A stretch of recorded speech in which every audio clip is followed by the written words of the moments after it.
Good morning, Raptor freaks. Alexiot's here, and it's Saturday morning, and Raptors are playing their first game of 2026 today against the Atlanta Hawks in Toronto at Scotiabank Arena. And the Hawks played last night in New York against the Knicks in Madison Square Garden, and they won. Yeah, they beat the Knicks last night, and they'll be playing the second night of a back-to-back here in Toronto tonight. So it's likely that the Atlanta Hawks have had to cross the border through customs, and who knows how late they got in. It's just that classic USA to Canada, Canada to USA customs overnight back-to-back for the Hawks tonight. I bet you they wish they were playing tomorrow instead of tonight because they're going to be playing us again on Monday. They could have had a back-to-back Sunday to Monday where the Hawks get played against by the Raptors 2 days in a row. But alas, that is not the case. They will have to play tonight against us, and they're all tired out from beating the Knicks last night. Of course, the Knicks were missing a couple of key players in their game against the Hawks last night. They were missing Cat and also Josh Hart, but they beat them. They beat them by shooting better than them and also having good, solid contributions from different players on their team, like Okongwu and Risa Shea and Jalen Johnson with a triple-double last night. And Vet Krejci was very key off the bench for the Atlanta Hawks in their victory over New York. Now, we know that in some ways Trae Young has a beef with the Knicks and New York City in that court, and there's an extra supercharged kind of thing when the Hawks take the court in Madison Square Garden, and they want to be killers, and they want to be villains. They want to be haters. They want to be hated, because there's a history between Trae Young and the Knicks franchise in the playoffs. And so even if Trae Young's not out there, the Hawks get up for the Knicks. That's for sure. They do. But yeah, our luck that we get to play them on the second night of a back-to-back. Don't screw this up, Raptors. Don't screw this up. In fact, the proclivity so far around New Year's in 2026 is the Raptors teams are playing from behind and coming up too short, a little too late. That's exactly the script that went down in Paramount Fine Food Center with the Raptors 905 losing their first game of the season, honestly, because of a similar thing that happened to the Raptors on New Year's Eve against the Nuggets, where it's too little too late. You turned it on too late. You should have turned it on earlier. You should have put the excellent seal on there and said, we're going to play better basketball for 3 quarters instead of just the last quarter. Or 4 quarters even. That'd be even better. But yeah, it's weird how parallel the 905's fate sometimes is to the Raptors' fate. It's really weird how the same kind of things are happening in the two different leagues around the same time. This has been a phenomena that's happened for years now. It didn't matter where the teams were and what was going on. I would see the same kind of weird parallels happening between the Raptors and the Raptors 905. Raptors lose to the Nuggets in a game they should have won, where they tried to hurry up and scramble too little too late at the end of the night, and they lose just barely. Same thing with the 905 last night. Same exact thing. They turned it on too late to try and come back and scrap against San Diego Clippers, and they lost their game last night. Alas, I will react to that San Diego Clippers loss last night. But let's do the preview for today for the Atlanta Hawks first. So let's get that done, and we'll do all the other fun stuff. Instagram stories, classic card of the day. It's a Raptor Freak stream. Get you ready for your Atlanta Hawks Saturday night matchup tonight, Scotiabank Arena. Be there or be square. Be ready to kick the Hawks' ass. Again, 2-0 over the Hawks so far this season.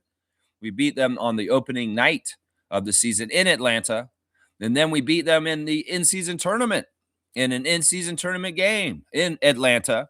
So now the 2 games in Toronto will happen tonight and Monday, and we'll be done with the Hawks for the season after that. Well, we're already up 2-0 to them. Let's sweep their asses. Why not? We're at home. We got the rest advantage tonight. Beat them tonight and then take care of business and do the rare 2-game sweep of a home series. I mean, we need to do this. We need these wins. We're on the precipice in the Eastern Conference standings. just sitting right in a certain spot that's a little precarious, as half game ahead of 4 teams below us. We're just a half game ahead of all them. So we cannot afford to lose to the Hawks in either one of these games because we need more room above Philadelphia, Orlando, Miami, and Cleveland, because they're all right there nipping at our heels. So don't fuck around, Raptors. You need to beat the Atlanta Hawks, come correct at the beginning of the game, and play a good effort all 4 quarters and beat their ass, is what I'm saying this morning. All right, let's go look at the injury report for both teams. Jakob is ruled out for today. He will not be playing today for sure. Chucky Hepburn is day-to-day also. He did not play last night for the Raptors 905 in their loss, and we was needed. Honestly, Chucky Hepburn might have been the difference between us winning and losing yesterday, because he brings a certain strength to our defense and leadership, and he also sets pace with his point guard work and his ability to get people involved. So Chucky Hepburn very much missed in the 905 game last night. He could have been the difference to help us win that game. Alas, the record is over. And they didn't, it's not that they didn't try at the end. Holy crap. I will go over that in a little bit. But yeah, just Yak on the list for the Raptors. Looking at the matchup predictor for the Hawks and the Raptors tonight, the Raptors are favored 58% to beat the Hawks by ESPN tonight, just so you know. On the other side of things, there is some injuries because they had some people out, and Trae Young was the main one. Trae Young has a quadricep injury, and he did not play last night. It'll be interesting to see if he was saved for tonight, and all of a sudden he shows up to play for us. But right now it looks like he's going to be out for the game tonight against the Raptors. Nafali Dante is also out. He tore his ACL around Christmas, and he is going to be out for the rest of the season, and he is a bench player. So it's interesting. Last night, the Hawks did not start Porzingis. Porzingis has lost his starting job in Atlanta, and he is not starting right now. In fact, Okongwu is their starting center now going forward, and I think it's paying off for them. I mean, the one thing is the Hawks, they won last night, but before that, they had lost like 7 games straight. So they're kind of been reeling and not playing very good basketball for the most part. I think that last night against the Knicks was in some ways an aberration. And the Hawks have been reeling, like been losing left and right. So we need to continue this. They are a below 500 team, and they are a team that we should beat. There's no excuses. I'm sick of this stuff where we're losing games that are very winnable that we're letting go, because we can't do this all the time, Raptors. Y'all need to take care of business. Y'all need to stop doing this. Scotty's New Year's resolution was to win more games this year. So let's make Scotty's New Year's resolution be more and more true. How about that? The starters for the Hawks are probably Canada's own Nickeil Alexander-Walker, who's coming off the bench at the beginning of the year, but now with the Trae Young injury, he's been starting, and he's been doing pretty good. He got 20 points last night in New York against the Knicks in Madison Square Garden. Dyson Daniels, the great barrier thief, is the other backcourt mate to Nickeil. Zachary Resache and Jalen Johnson are the forwards, and as I said, Okongwu at center.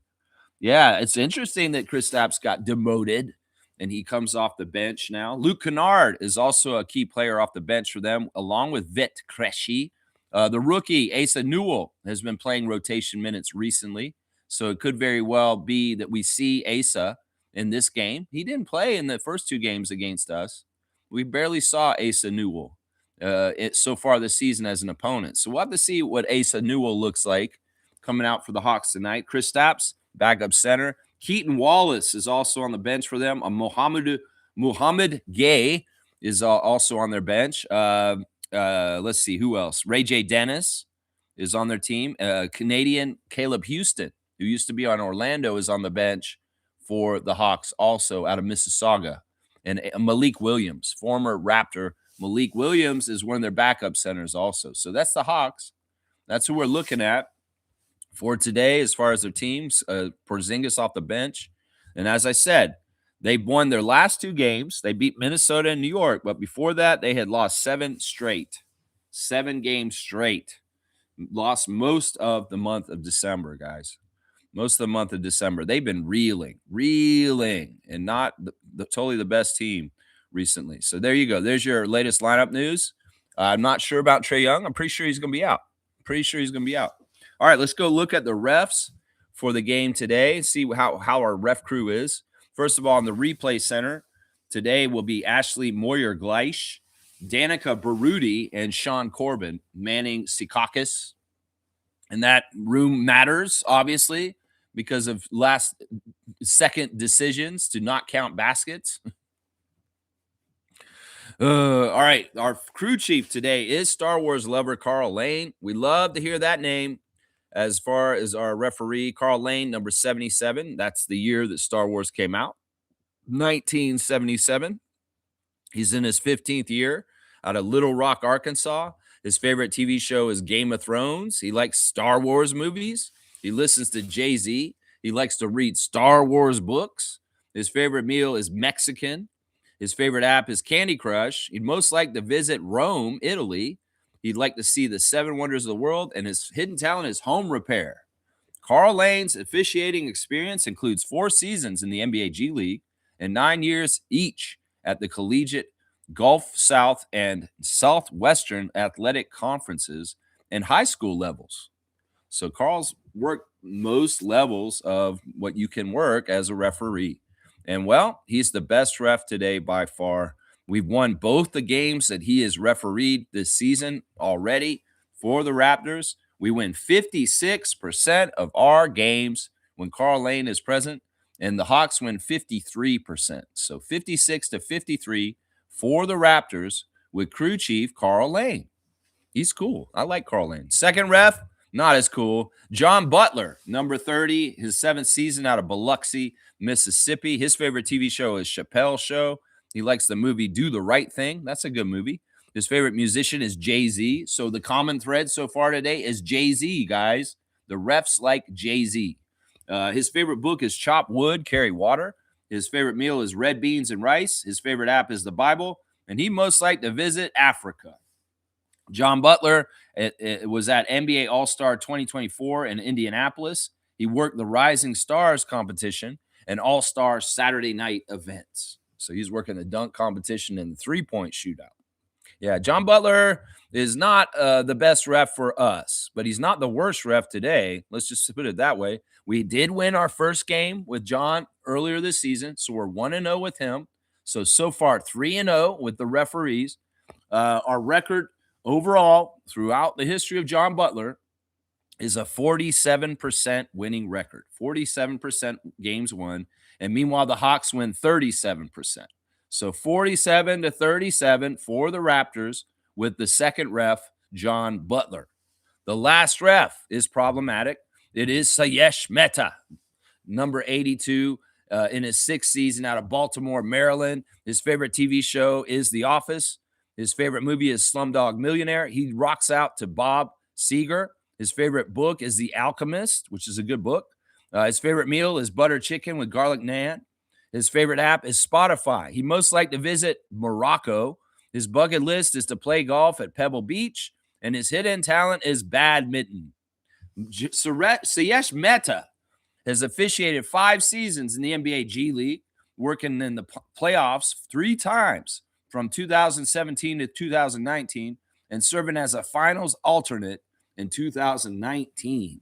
Yeah, Sayesh is the one who was supposed to be a surgeon, but instead he became a ref to the disappointment of his family. He has refereed us once this year, and we won that game. So we're 1-0 with him. So overall 4-0 collectively with all 3 refs for today's game. We win 43% of our games with Sayesh. He's down in the red zone. He's below. He's a bad ref. Him and John Butler don't have the best percentages with us. But Sayesh, really down there, 43% of our games. And the Hawks win 50% of their games when Mehta is available. So 43-50 for the Hawks with the third ref, Sayesh Mehta. Yeah, there's your ref crew. It's not, listen, Carl Lane's a good guy. Carl Lane's the crew chief. Those other 2 guys I don't trust at all. If there's going to be goofy, flaky calls, you can bet that Mehta will be the one, and John Butler possibly also. So we'll just have to see how that goes with those guys. And well, it could be worse. John is in the middle. Sayesh is and Carl Lane's awesome. Carl Lane's a good level-headed ref who has not shown any proclivities of having any kind of tendencies against the Raptors. He's just a fair ref. I like Carl Lane. Carl Lane is a fantastic ref. So we'll just have to hope that he's in charge, that our advantage of not being on the back-to-back and being at home will come through for the Raptors, and stop messing around, youngsters. Seriously, this is the biggest message for the Raptors after that Denver game is y'all respect the game. Respect what you have to do during the game for the full 48 minutes. And then you'll get that W at the end. Because if you don't respect it, you don't put in the work throughout the whole 4 quarters, well, you suck and you lose. And I'm telling you right now, the biggest thing that could save both the 905 and the Raptors is going inside. Stop settling for so many dang brick and threes. Seriously. And if you're on the bench for the Raptors, I don't want to see you take a three first of your shot. You go inside and get your first shot inside on a layup, and then you can shoot outside after that. Because I'm sick of this shit. The bench for the Raptors last game could not hit a damn three. They were 0 for 18 collectively. All y'all with Oshai in the starting lineup too. Y'all need to get this together and understand, get the easy baskets. Work towards easy baskets, and that means closer to the basket because y'all ain't good at three-point shooting. So why the hell are you shooting so many damn threes? Just because the NBA doing it? You jump off a bridge just because they jump off a bridge? Come on now. You play your style that fits to your strengths, and you go take the baskets that are catered to what you guys are good at. But you're not good at shooting threes right now. I don't know what's wrong with Grady. I don't know what's wrong with Battle. You guys got to shoot threes better because, honestly, it's a waste of time. You're going to get clanking the rim over and over again with your dang brick house you're building. So stop doing that and figure it out sooner and stop going so lazy and just jacking threes. Seriously, I'm sick of this. Work the ball inside. Get a higher percentage shot. That's what I'm saying. We had an interview with Scotty yesterday at practice, and he kind of revealed that he doesn't like playing center, guys. Josh Lundberg asked him straight up, Scotty, you've had to play 5 quite a bit with his Yak's absence. How do you feel about it? He's like, he didn't say he didn't like it, but his answer told us it's not ideal. It's not what he wants to do. He doesn't want to take the brunt of the physicality at the 5 position from the other team being the biggest, baddest boy on the Raptors. No, he wants his big friend Yak. He said, no, I really like having Yak around. Yak is important. I love my 5s. I love my big guys. You know, as he said, I love my 5s. He didn't say he wants to be a 5. So that's what I'm saying, Darko and Bobby Webster. This is why Mo Bambo is important. This is why Sandro is important. This is why Jakob is important. Because Scotty don't want to play the biggest position on the court for the Raptors. So stop putting our guys in that position on our team like you did Siakam in Tampa. You've done to OG Anunoby at some point. What the fuck is this small ball bullshit? Putting forwards at center, Raptors, for the last few years. Why you do this? Scotty don't want to do this. So get the bigs around him, Bobby, so that he can have insulation to not have to be the 5 for the Raptors. Because honestly, he told us all he had to tell us in the interview yesterday with his reaction to that question. It's not his favorite thing. And in his world, he is the 4. He is the 4. This is not ideal. This is not ideal. He's not totally into the going inside stuff either, I think. You know, I want him to become more of a post player and more of a big bully. But in some ways, Scott's reaction yesterday kind of betrayed that he's not a physical guy that wants to do physicality. And that doing that stuff lately has been out of his comfort zone to a bit. Because that's how I read it too. Scotty, you know, I don't mind you not being the center, but you need to go downstairs and go to the post and go down there and be a big bad boy against little babies on your back. You need to do that. That's one of your best strengths. If you want to be a dominant player in this league that's known as one of the top players in the league, you need to go to your full strengths. You can't leave that on the table and say, I'm just not going to do that. I'm an outside shooter guy and I'm going to pass around. No, Scotty. No. This will be part of the deal. We'll say, we'll get you a center. We'll have Yak or somebody like that out there at all times, so you don't have to play the defense on the biggest guy, but you still need to go inside and play low post moves because you're too powerful down there. And it's a waste if you don't. It's seriously a waste if you don't. I'm telling you right now. That's right. That's right. All right, let's go ahead and see what you guys are saying in the chat this morning. Yeah, we got lots to cover this morning. A little feisty on a snowy Saturday morning. The snow's coming down. It's a full moon this morning, too. It's a full moon around 5 a.m. Woo! Yeah, last night it was lit up real nice. Driving around at night, you could see far and wide over the countryside of the green belt of Ontario because the moon was full with light.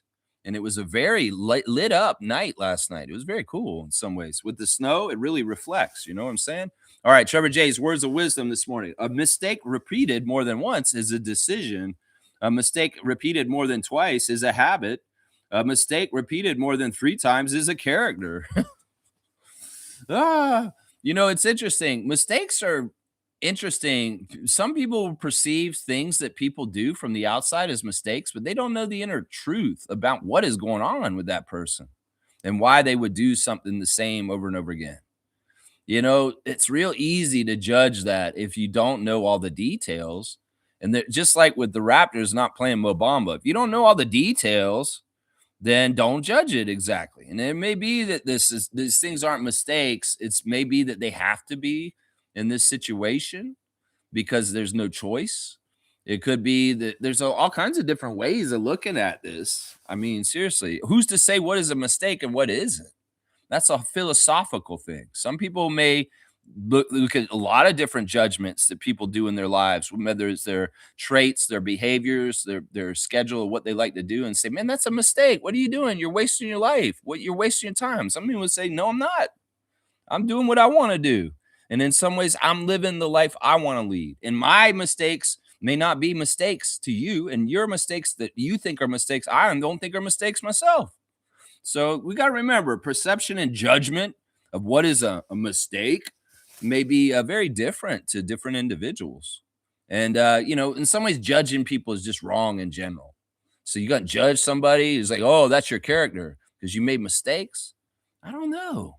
What is a mistake? What is a mistake? It's not really even a thing. It's just that events happen in your life and you can put a label on it if you want. That's what you should say. Either way, blessings to the Jones family and all the Raptor Freak families out there, especially for 2026. Let's start it right. Let's get this win tonight.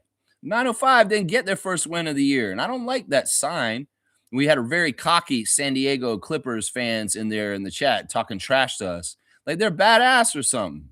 Y'all, listen, we're 5-1. You guys are 2-3. Who the hell are you to bow up to us with your bullshit, Clippers Nation of the G League team? Seriously, your record is trash, and we are 5-1. And this is the first. Oh, you're getting all high and mighty because you defeated an undefeated team. Oh, so this is your championship for the year. Is basically what you're telling us, San Diego Clippers Nation. Some really trashy Clippers fans in the YouTube chat last night with us. It was hilarious. It's hilarious. Little dumbass kid. I set him straight though at the end of the game. He's like trying to talk trash. It's like, look, you beat us last night, but we beat you in Orlando at the Winners Showcase Cup in the semifinals when it mattered more. You know why it mattered more, Clippers fan? Because it wasn't just a regular season G League game that went towards your record, which was an L you got handed. It was also a Winners Showcase tournament, which counted for another thing. So it's doubly more important than the game last night. This idiot's trying to say that this win last night was more important than the win we got over them in Orlando. No. Jabroni. Seriously, man. It's crazy. Trevor's saying, happy game day. Let's beat the Hawks tonight. And New York lost to them last night. Yeah, maybe they'll be tired. Maybe they'll be tired. You know, that energy in the Madison Square Garden is very heavy. And it's very energetic. And it can be like, oh, and then you're done. And then you're like, ah, and then you're kind of tired the next day. We'll have to see. Travel in this weather and this time of year, it's not the most fun trying to go from New York to Toronto through the airports. Even if it's not a long flight, there's a lot of hoops to jump through to get through. Even if your Nexus passport elite passing through the airport. Seriously. It's still a lot. Daniel Barry's here. Happy Saturday. Happy Saturday to you, Daniel. And thank you for checking in and saying happy Saturday. I appreciate your comments and you're watching on my channel at times. Appreciate you, my guy, and your sports highlights. That's right. Nako is here. Good to see Nako the Nacho. He said this is his itinerary. He said keys to the victory, the win to the path to the win to the victory is contain Jalen Johnson. See, Nako's one of these guys that puts Jalen Johnson on a pedestal and sees all that in a bag of chips. Nah, man, fuck that. Fuck that. I'm gonna put down every single player that's uttered in the same breath that has to do with any kind of comparisons with Scotty Barnes. Yeah, fuck Jalen Johnson, his bullshit. Yeah, he got a triple-double last night. Did he get a 25 rebound triple-double? No, he didn't. So he ain't no Scotty Barnes. Fuck Jalen Johnson. I'm sick of all the hype around him. I'm sick of all the glazing. I'm sick of all the putting him on a pedestal when they disregard our guy Scott. Fuck that guy, Nako. Fuck him. He's going to get his ass beat tonight. And Scotty's going to shut him down. And Scotty's more likely to get a triple-double tonight than Jalen Johnson. Who the fuck is Jalen Johnson? That's what I say to that. Who the fuck is Paulo Banchero? Who the fuck is Evan Mobley? That's what I say to that right there. Nako the Nacho. That's right. I'm feisty this morning. That's right. Fiercey Salcera's here. Good morning to MJ. Good morning, fam, and happy game day. Third game against the Hawks. Let's get the third win. That's right. Let's stay perfect. We swept the Cleveland Cavaliers this year already. We swept them. We did not let them beat us once this year so far, the Cavs. You didn't beat us, Cavs. You're not going to get a chance to because we already won the whole series 3-0. Y'all are done with the Raptors. Let's do this shit to the Hawks, too. Why not? Let's do this shit. The refs and the NBA don't want to let us beat the Atlantic Division. Well, we damn for sure better beat the other two divisions in the Eastern Conference. So let's fuck up the Hawks tonight. That's right. That's right. No messing around. Come to the game correctly and don't spot them 10 right at the beginning of the game because y'all can't hit no shots. Get it together. Ease your offense in the game, Darko, and find offense through what they give you, but closer, higher percentage shot selection offense instead of cold threes just coming in, launching them. Fuck that shit. I'm sick of it. Do that shit like the Bulls used to. They fed the ball to Bill Cartwright every time at the beginning of the game. It wasn't Michael Jordan and Scotty shooting threes to start the game. No, it wasn't John Paxson shooting threes to start the game. They threw the ball to Bill Cartwright in the post, and he played first from the very beginning of the game, hitting a little inside shot, and then they opened it up for outside. That's a winning team. That's a double three-peat team, the Chicago Bulls in the 90s. Why wouldn't you want to do what worked in the past? Why wouldn't you want to do this? Oh, because the NBA's overimportance on the three is so stupid at this point that people just jack up threes at the most crazy, stupidest times ever. That's the league now. Oh, my gosh. There's proven things in the history of the NBA that prove to win over and over again. So why wouldn't we do this, Darko? Why wouldn't we throw the ball inside to somebody and get a post play first instead of just jacking up cold threes from the beginning of the game? I'm sick of that shit. And that's a big reason why y'all start so shitty. It's a big reason why y'all are down by 10 to 15 points at the end of the first quarter often. So stop doing this. Seriously, work that ball in right away. As a basketball purist and a historian of the NBA, this is something I know is proven true to work. So why the fuck will we do it if it's proven to work over and over again throughout the history of the NBA? Put the ball down low to start and work your way out. Because I'm sick of y'all jacking up and building a small model home for somebody, a mini home out in the yard. We're going to make a brick house for you this morning. Woo-wee! Shacking up the threes just carelessly, shooting lazy-ass threes because you don't want to go inside and getting physicality to start. Fuck that shit. Go inside of the fire and fight for it. And get those early points down low. I'm telling you, that's the way to do it right there. That's the way to do it. That's right. That's right. Great words of wisdom from Trevor J. That's awesome. Joseph Starks is back. Holy crap. This is a blast from the past. Joseph Starks, good morning to you, sir. Happy belated New Year, brother, to you and yours. Back at you. Longtime Raptor freak. Joseph Starks out on the West Coast for us out there in BC, guys. Our Scotty is finally looking all grown up this year, eh? I know you know what I'm talking about. He's arrived. Hope our grooming worked. You're looking good, brother. Awesome, man. I appreciate that, Joseph. I hope you're doing fantastic over in BC. And just good things for you in 2026, too. Blessings and all the best things for you also. Yeah, Scotty, that's what I was saying earlier. It's like it's crazy because other coaches have been commenting that, like, Scotty is a regular center now. And that's what's scary. It's like in some ways, did we want him to be a 5? No. But he is a 5 right now because we short staff our team at 5. and he has to be thrown into that position as the biggest guy on our team after certain guys are out of the way. It's no good. The other thing we figured out from Scott yesterday in the interview, he's a big fan of Colin. He's a big, big fan of Colin. And, people are starting to realize that Colin and Scotty have a lot of crossover in skills, that these guys are multi-talented in all kinds of facets. In some ways, Colin is a little mini Scotty. And there's certain things that are showing that he has the passing aptitude as him, not at the same level, not in the same way, but he does have a good passing aptitude. We see that he's really good with stocks too, as far as steals and blocks. That Colin's a shit disturber, and he's getting good things happening with that. So it's very interesting having both those guys. And Scotty kind of let it be known in his interview yesterday that there's just scratching the surface of the partnership of Murray, Boyles, and Barnes, and what's possible with those kind of player builds next to each other and how they can play off each other. It's very, very interesting. And, Colin is another guy that you're like, is he really a 5 or not? In some ways, he could be a 5 at some point. I'm not totally comfortable with him playing 5 at this point, but at some point he'll be playing 5. And David Edelman said, playing Scott is not a small ball center. That's a legitimate size center. That's what he said. As he said, when you guys play Scotty at 5, we don't consider that a small ball lineup. You're playing a full lineup, and he is a legitimate center. So that's interesting, isn't it, Joseph? That the other team's coaches are now thinking this Scott is a legitimate 5, a legitimate 5. This crazy. HC's here. Rise and Shine said the undefeated. That's right. The undefeated. The undefeated. Check your fantasy Yahoo NBA fantasy teams, Raptor Freaks. If you got a team in the league, we got games to play. And tomorrow I'm getting my butt kicked by 2-time WNBA fantasy champion Meredith right now. And I got work to do today and tomorrow if I'm going to overtake the great fantasy player that MK is.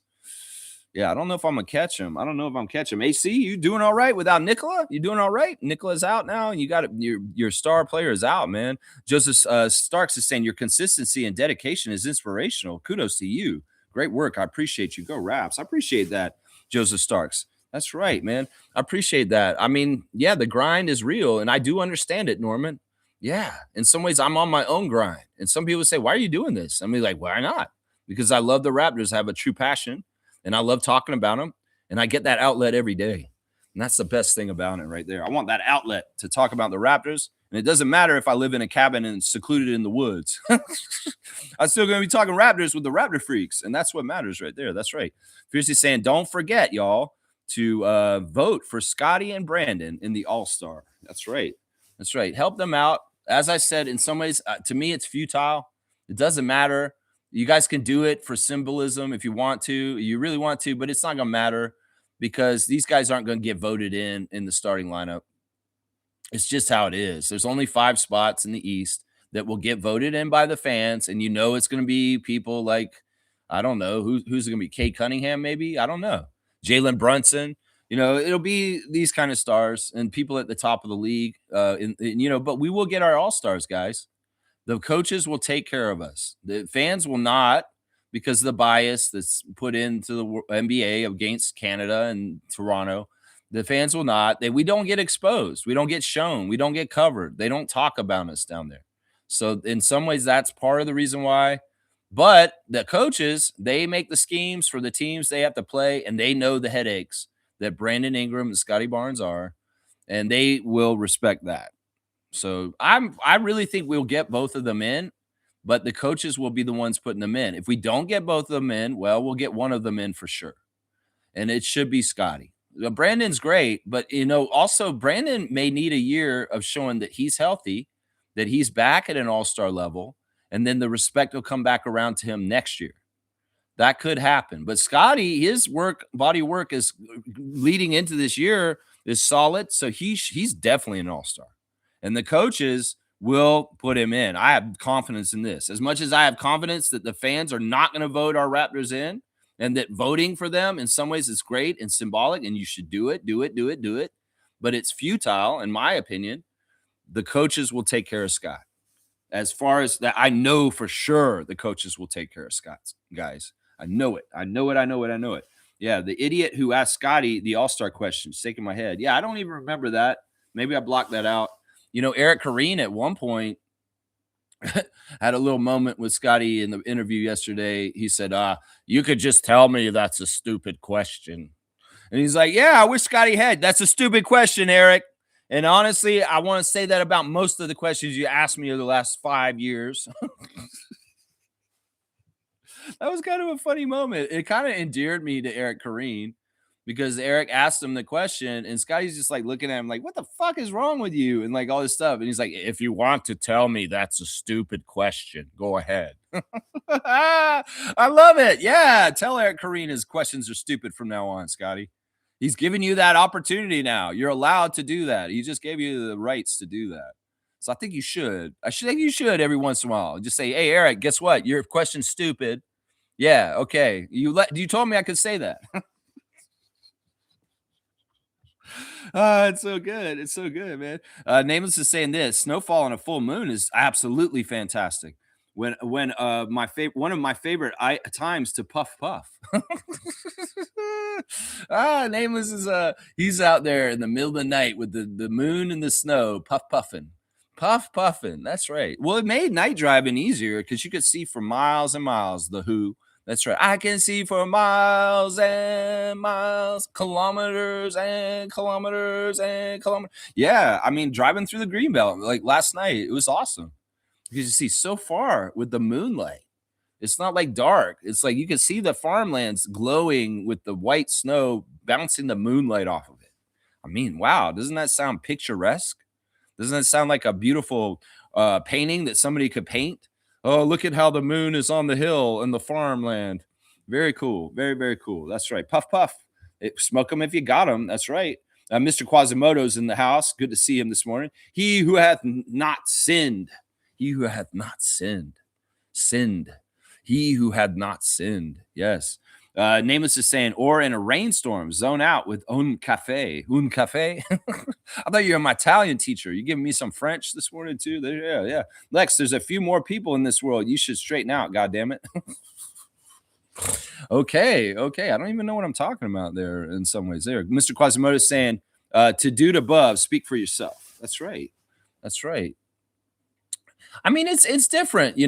Listen, you can have regrets about things you did, but in some ways it's also like that's up to you to a degree also. We're conditioned to worry about what everybody else thinks about us. In some ways that's part of the keeping us under control. You don't go to school necessarily to learn history and like school assignments. You go there to learn to conform to order and being a good citizen and being somebody that follows orders.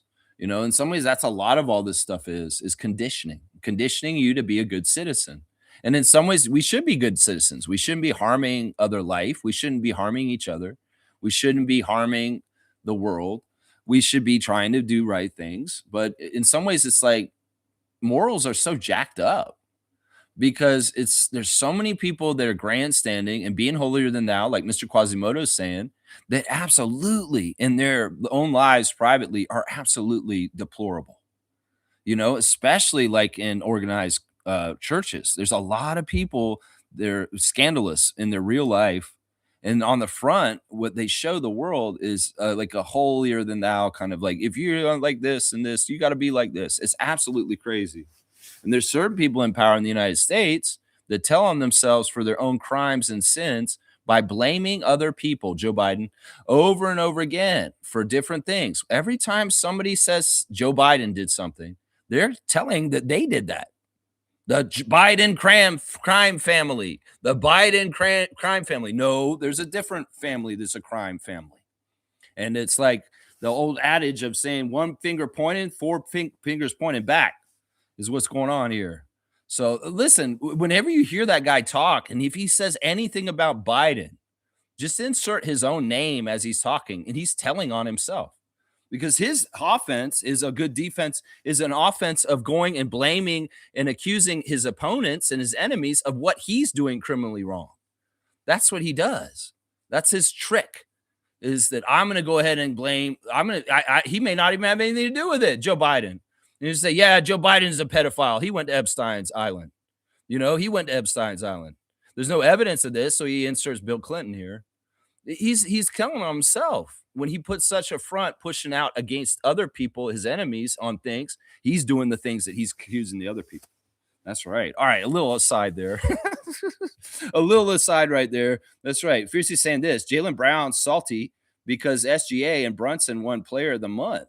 He overall had a better numbers than Brunson and wonders what the criteria were. Some Raptors are used to not being recognized, so deal with it.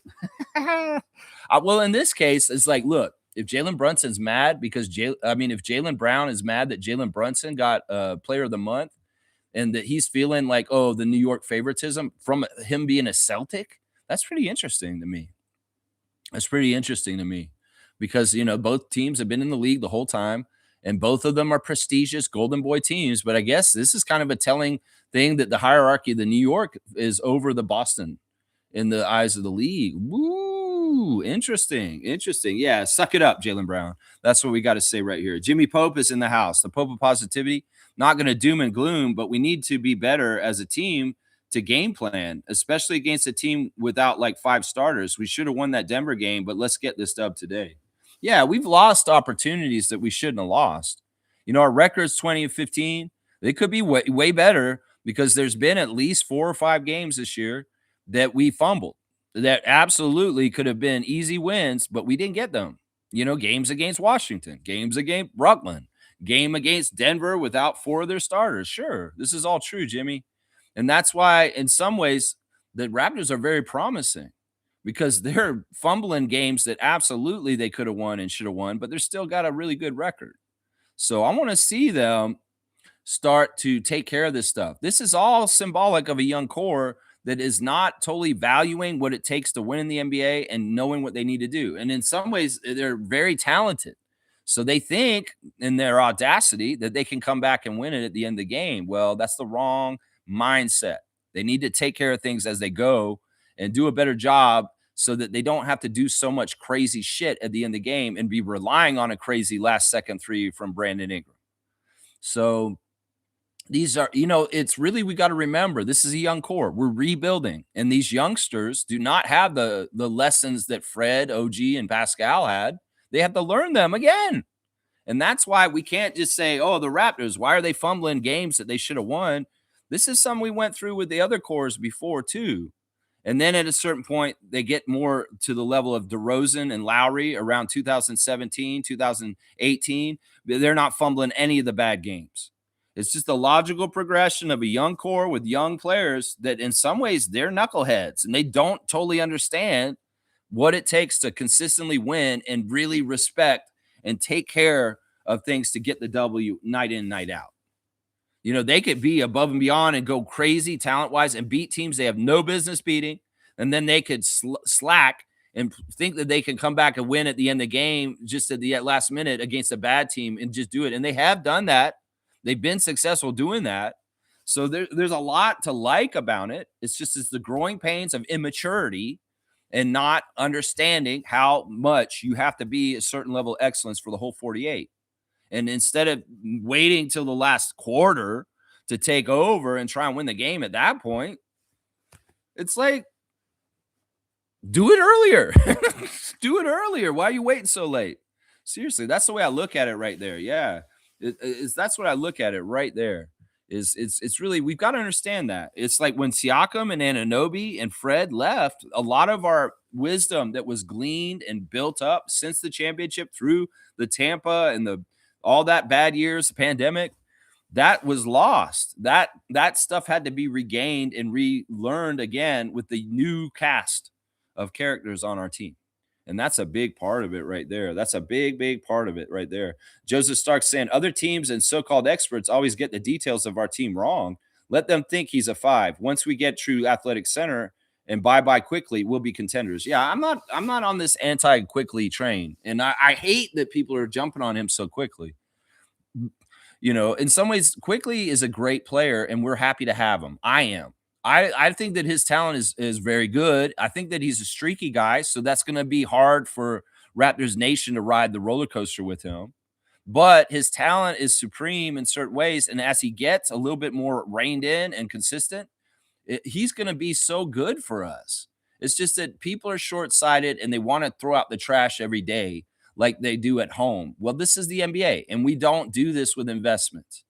We're invested in IQ. And just because half the fan nation's being stupid and acting out against him right now doesn't mean we need to get rid of him. We need to keep going with him because we're learning with him. And his synergies and the things he offers to our team are very valuable. So I'm not with this, man. Bye-bye quickly. No, no, no, no, no, no, no, no, no, no, no, no. And that's not even up to us. The fans could put a poll up every day and say, trade quickly, Bobby. And Bobby can say no because he's the man with the plan and he understands better than everybody else who's selling out Emmanuel right now. So this is a long season and there's a lot of season to go. And he's not getting traded. People that think he's getting traded right off the bat. Well, if he does, I'll be wrong. But I don't see it. I don't see it. And, the logical thing that's going to happen with our point guard is Shed will develop and he may become our starting point guard, but he's not ready to do that now. And there's so many casuals and people around the Raptors nation that think Shed is just ready to be the starter right now. You're idiots. You are idiots if you think that Shed's ready to graduate and Emmanuel quickly is disposable. You are all idiots. So stop this mindset. Seriously, let's respect our starting point guard and stand beside him and say, I want you to be a badass. I want you to win games for us. I want you to score tons of points. I want you to be the best Emmanuel quickly that you can be because we put a marker on him. We've invested in him. We gave him an extension. And it's not in our best interest to denigrate our starting point guard just because people in the Raptors nation decided they think it's funny or they want to do it or just jump on him. No, I'm anti this. I stand with quickly. And I know he's going to be a badass for us, and he's going to make everybody kind of feel stupid for doing this. They did this to Scotty the beginning of the season. They did this to RJ at times. They've done this to different people on our team, say, whoa, we can get rid of this person. These are not people that we should be listening to, Joseph. The people that are anti-IQ, because some of them are New York fans that are bitter and still want to kind of win the OG trade with subterfuge and perception wars. And in some ways, I'm not buying into this anti-Raptors shit. Especially when we come after our own individual players. Why would we do this, Raptors Nation? These are our players. You should support them. You should be behind them. If IQ has a bad game every once in a while, so be it. It's the NBA. It's supposed to be like that. So I ain't getting behind this, man. I ain't getting behind this at all. That's a big no-no. We're no IQ slander here. And just because other Raptors content makers and other people in social media spaces are jumping all over them, I'm not doing that. Because I'm trying to be a good example for people in Raptors Nation and turning and stabbing the knife in the back of Emmanuel as a fan right now. You're wrong for this, Raptors fans that do this. Seriously, you're wrong for this. It smacks of subterfuge of other fan nations coming into our spaces, putting a bunch of bullshit out, and some Raptors fans hook, line, and sinkering it as the hit of the week, thinking this is time to dump on IQ because everybody thinks it's popular to do it. Well, y'all fooled by other people in the other leagues, teams doing this shit. We don't turn on our own. We don't eat our own, do we? That's what I'm saying. I don't do this on this channel. No, we don't need to do this, is what I'm saying right now. The other teams and so-called experts always get the details of our team wrong. Yeah, they don't pay attention to us. That's why they don't get it right, because they don't even bother to do their research. They just make up shit and just say it on TV. The Raptors, I don't understand them. Oh, why? Because I didn't even look at them. Oh, you're telling the truth finally. Thank you. Thank you. Yeah, Scotty is a 5. It's not that they're thinking it. They're playing him at 5, and he's had to play 5. So he is a 5 right now. Jimmy's saying this quick hate is getting too much, and it makes no sense. Yeah, I'm totally with you on that. This is a no IQ slander zone. Yeah, this is a no IQ slander zone. Joseph hadn't been here in a while. He didn't understand the rooms like that here because there's too much of it around. It's unnecessary. It's toxic, and it's not helpful, and it's not going to cause anything. You guys think you're going to pressure Bobby to trade IQ just because y'all are having IQ slander all over the place? No. When has Bobby ever done anything pressured by anybody to do anything like that? It doesn't make any fucking sense. We've invested money in this guy. Let's see him come through and be successful because that's what we want, right? We want to be successful. So we don't root against Darko. We don't root against Bobby. We don't root against Scotty. We don't root against IQ. That's just how I look at it right there. Stargate saying, what's this magical unicorn, the true athletic center, savior from the sky you want for the Raptors? Bye-bye quickly for what? Thank you, Jimmy. Yeah, I mean, it's okay. Joseph, like I said, he hasn't been here in a while, and he's got to understand this is still the Raptors positive channel, and that we don't slander our players just because some people in fan nation are being immature and short-sighted. And look, like I've said, if somebody thinks he's overpaid, well, let's just wait until we see the TV deals and the salary cap grow and change in the next 2 years, and all of a sudden IQ looks like he's more on a deal because the deals that are coming out in the summer this year coming up are going to be insane. And people are going to say these people are overpriced. Well, we got IQ locked down the summer before, and his deal is actually locked in at a better rate because it all changes so fast when the money comes in so quickly from streaming and TV deals. That's the other thing is like, look, we can be uneducated about this opinion about whether quickly is paid right or not.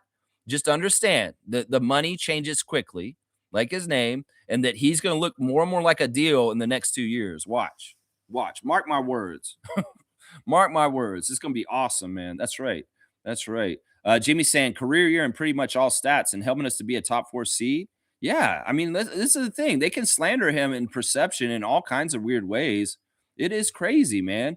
And helping us to be a top 4 seed. Who's manufacturing this hate? I'm telling you, most of it comes from New York. Seriously, they want to do it to RJ, but RJ is too good, and RJ is proving to be too excellent. He's been hurt. And there's no slander against RJ because we can see just how important RJ is. But they were slandering RJ last year when they thought they could. But he's come in this year and been so good and so obviously important to us that they've let up on RJ. So they switched to quickly.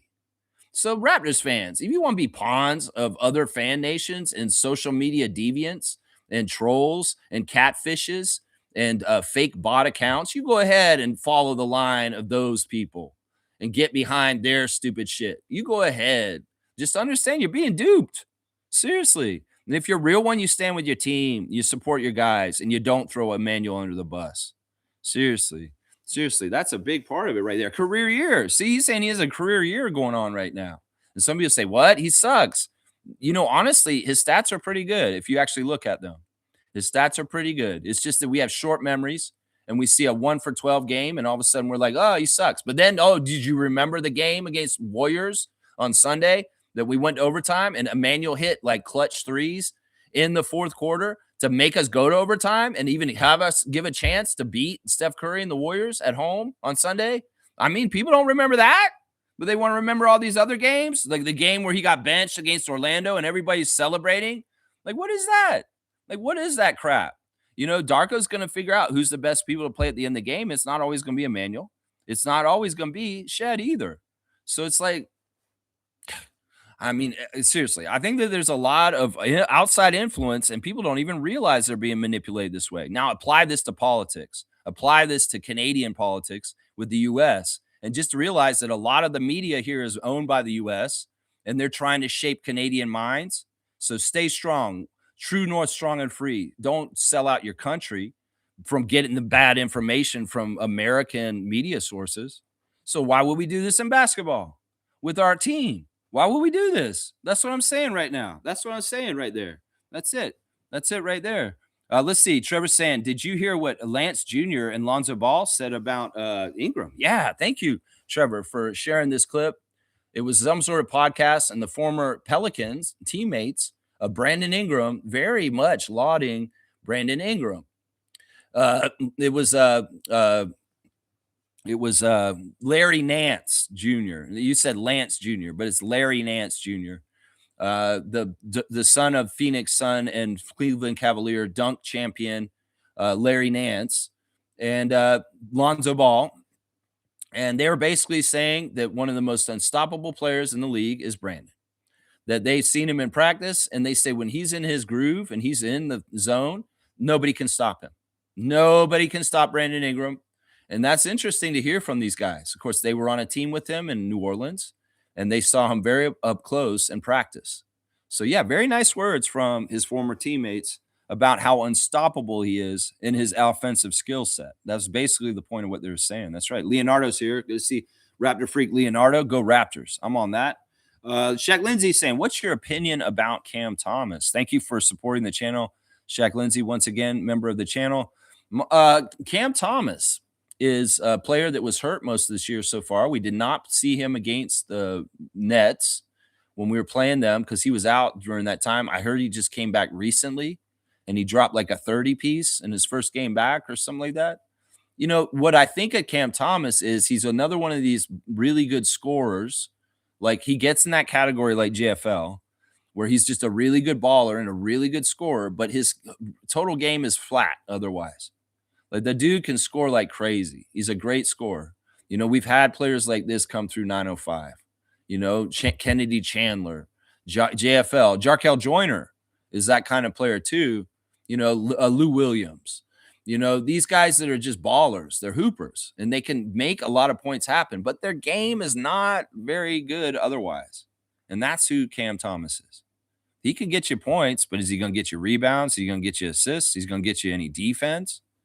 That's the thing. In some ways, I don't think he's a winning player. In some ways, I wouldn't want him on the Raptors because we have the guys that can do what he does already. And it's RJ and people like that.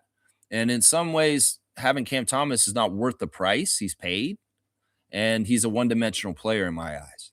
So, yeah, he's a great scorer. That's what he is. And that's pretty much it. I don't know if he does very much else that is a plus in any other department in NBA life. Let's just put it that way. Fierce is saying this. I'm taking Streaky quickly 20 times over Streaky Trent Jr. Even when IQ has low scoring games, he contributes in other ways. Team IQ. Yeah, let's talk about this. This is a good comparison. And we did kind of bring this up the other day. Gary Trent Jr. was very streaky when he was a Raptor. And some games he was amazing. And we loved him because he just dropped 30 and hit every three and just was like totally carrying us. There were times in the tough times around the Tampa year where Gary was end all be all of our offense. And the only way we win is if Gary is going. And if he's not going, we're going to lose. We're that dependent on his offensive output. We're not that dependent on IQs at this point. We have a lot of options. We have different guys who can step up and do stuff. Now the bench needs to do way more. That's for sure. But yeah, IQ's streakiness, as Fiercey's point is contributing other stuff even when he's not hitting. He's definitely getting assists and he's getting rebounds too, even if he's not scoring. So he's absolutely a useful player, even if he's not scoring, guys, because he's doing all kinds of stuff. And he's always a threat. That's the thing. He's always a threat. The other team's coach has to think about the pace that he can bring all of a sudden in a burst. His change of speed is dangerous. In some ways, just as much as Grady and Battle being on sides of the court is spacing the floor because their threats is threes, IQ's ability to burst is a threat to the other team that they have to scheme for also. So you put it on the list. I got a scheme for RJ barreling through the lane with his strength. I got a scheme for Scotty and just the diversity of problems he gives another team. I got a scheme for Jakob when he's healthy because he's big and he can be a roller and he can do all this stuff. I got a scheme for Emmanuel because he can change the pace and speed up and slow down and he's just crazy chaos. That's a good thing because even if he's missing, he has the ability to switch it on at some point all of a sudden. I could have Emmanuel out there for 3 quarters. He can miss everything. In the 4th quarter, he's hot and he makes 15 points and he helps us win the game by the end of the game. You know, this stuff like that. So the streakiness of Emmanuel's weird because unlike Gary, he could be streaky bad one game and he's just done for the rest of the night. Yeah, you're not going to get anything from Gary. Maybe he'll hit a big shot near the end. You know, it's similar to Fred. Fred VanVleet would have many games where he was shit during the game. And then in the 4th quarter, he hit shots when it mattered and helped us take home a victory. You know, that's true. You know, that's true about Fred VanVleet, the Frederico. You know, Fred did that for us. You guys would pile on Fred back then. But Fred, when the game mattered, he stepped up and he would make shots when it mattered. Emmanuel has this too. So we got to give him some leeway as far as like if he's missing early, the opportunity for him to make later is still there, guys. Even we saw this last night with the 905. AJ Lawson, absolute dog shit last night. Horrible. AJ Lawson was 0 for 8 on his first 8 shots last night. He didn't score in the first half. In fact, AJ Lawson didn't have any points with 4 minutes to go in the 3rd quarter last night. And what did he end up with by the end of the game? Guess what? He woke up at the end of the game and he's trying to get them back 17 points in a quarter and 4 minutes of game. He scored 17 points in 16 minutes, guys. Yeah. And he didn't do jack shit the whole game. He was horrible. He was so bad. 1 for 10 from 3 last night. And he woke up in the last part and tried at the last second to try and help them win. I'm telling you, these guys that are streaky, they can be streaky within the game. And some of them can be very good by the end of the game on a good hot streak and helping us win the game. You know what I'm saying? You know what I'm saying? Jimmy's saying this. It's just ironic that we got him knowing he's more of a off-ball scoring point guard. I thought people wanted Scott with the ball more. Not to mention he's averaging career highs in assists, but people just say shit. Yeah. It's all perception. And some of it's uneducated. Some of it is just, these are what other people are saying, and it sounds funny. I want to get in on this. Is some of that. It seriously is kind of like that. It's kind of like, oh, the hyenas are jumping on the carcass. Let me be a laughing hyena and get in on the carcass too. Who wants to be this predatory carcass eater? Seriously, who wants to be these predatory carcass eaters? Who gets joy off of this? Go find joy and beauty of life and helping each other instead of putting a millionaire named Emmanuel Quickly down, who's a badass drummer and a good person and protected by God. That's literally his name. Thank you for the super chat from Power 35. I love it, man. He's saying there's no excuse why Mo Bamba isn't starting tonight. We need the big man out there on the floor to create spacing with his shooting ability and rebounds. It's a good, interesting point. Now, we did hear a little bit yesterday about Mo Bamba in the practice interviews from Darko and Scotty. And somebody kind of was asking Darko about playing Mo Bamba. And Scotty was asked about how Mo Bamba is doing. He said he's learning everything. But that's the thing we got to understand. Just because he showed up like this doesn't mean Darko wants him out there walking the tightrope without the safety net. You know, to perform in the circus, you have to be skilled and taught how to perform safely so that the elephant or the doesn't step on your foot or the lion bites your hand. So he's not ready to perform in the ring as the ring leader, the ring master. The what do they call that guy? The with the top hat at the circus, the ring master. Isn't he like the ring master? Well, the ring master Darko is not ready to have that person come out and perform in the circus yet because he doesn't feel like they can perform in a way that's safe so far. You know, this is always true. Like, look, different players have different aptitudes of picking things up. Some people are very quick learners and they can do it really fast. Some people do not. And well, from what I was hearing with Scott, he was gauging how he feels Mo Bamba is picking up on things. He's coming along and he's doing all right. He's working hard. He's listening. But we've got to understand, once again, I've used this analogy a couple times this week. This is an iceberg. We see the top part that's above the water. We don't see the whole huge part underneath the water. And that is the things that Mo Bamba is doing in practice. That is the conversations he's having with assistant coaches. That is the integration of him on the play sets in practice and how it looks. This is all part of what determines whether he's playing or not. If Darko's feeling comfortable about how he's taking it all in and how he's getting into it, he'd probably play him. That's what I would say about this. And, you know, everybody's just saying, oh, it's a slam dunk like Mo Bamba if he was out there with his long ass arms. If you just play him, it'll help. That's not necessarily true, guys. Because if you have a guy out there and you're trying to run a very intricate play set and it takes all 5 of the guys being on the same page, he can fuck everything up. Even if he's a extremely talented rebounder, shot blocker, and all this other stuff, he can fuck us up. So we are putting him out there at the ability of what Darko seems is safe to play him. And he got his debut. He came out there. Did he do jack shit? No, he had weird footwork and he stumbled around over a guy laying on the floor and got 1 block. He really didn't do anything else. And there's reasons for this. In some ways, look, it could go 2 ways. Either Mo Bamba is not getting it, he's a dud, and we release him within the next 7 days. Because on the 10th, there's a deadline to finalize his contract for the whole entire year.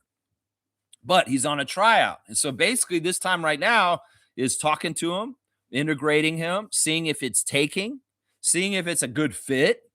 And if it isn't, well, we'll say hasta la vista. And some Raptors fans may get all bent out of shape if we say, yeah, Mo Bamba didn't work. And they'll be like, why? Why? What do you mean he didn't work? You didn't even try him. Well, we don't know how they tried him because it's all behind the scenes and it's all proprietary and it's all stuff that we won't necessarily know anything about. That's the thing that people keep forgetting about like teams and why players play and don't play, is a lot of this stuff is determined through the practices and the communication and the coaches thinking about it all. So we got to trust that Darko's going to do the right thing for what's best for us with Mo Bamba. And if he doesn't play today, well, that's your answer right there, is what I just told you. If everybody's mystified why Mo Bamba doesn't play again against the Atlanta Hawks today, even though it makes sense to have him against Okongwu and Porzingis, that could be part of the answer. We could see him out there today, and he could come out there and he could do a really good job and be amazing and fit. And then he'll get more time, and then he'll get more trust, and then he'll play even more for us as time goes on. Or we could see him come out there and fall flat on his face, and he's absolutely messing everything up. And Darko benches him immediately, and then he may not get back in the game for the next game. So it's tough. Once again, we don't have all the information. They have all the information. And we can think what we think from the outside looking in, but we don't have the educated opinion on Mo Bamba and what should be done with him from the inside. Scotty's looking at it. He's saying he looks like he's doing great. He looks like he's trying really hard, and he's trying to fit in with us. That's what he said. So in some ways, that's a big, big part of it right there. That's a big, big part of it. Let's see. G saying this. Some fans won't remember, but there was so much hate for Kyle at one point, and it was trade Kyle daily. Not saying IQ is Kyle, different players, but the point is we can't give up on our players so easily. Yeah.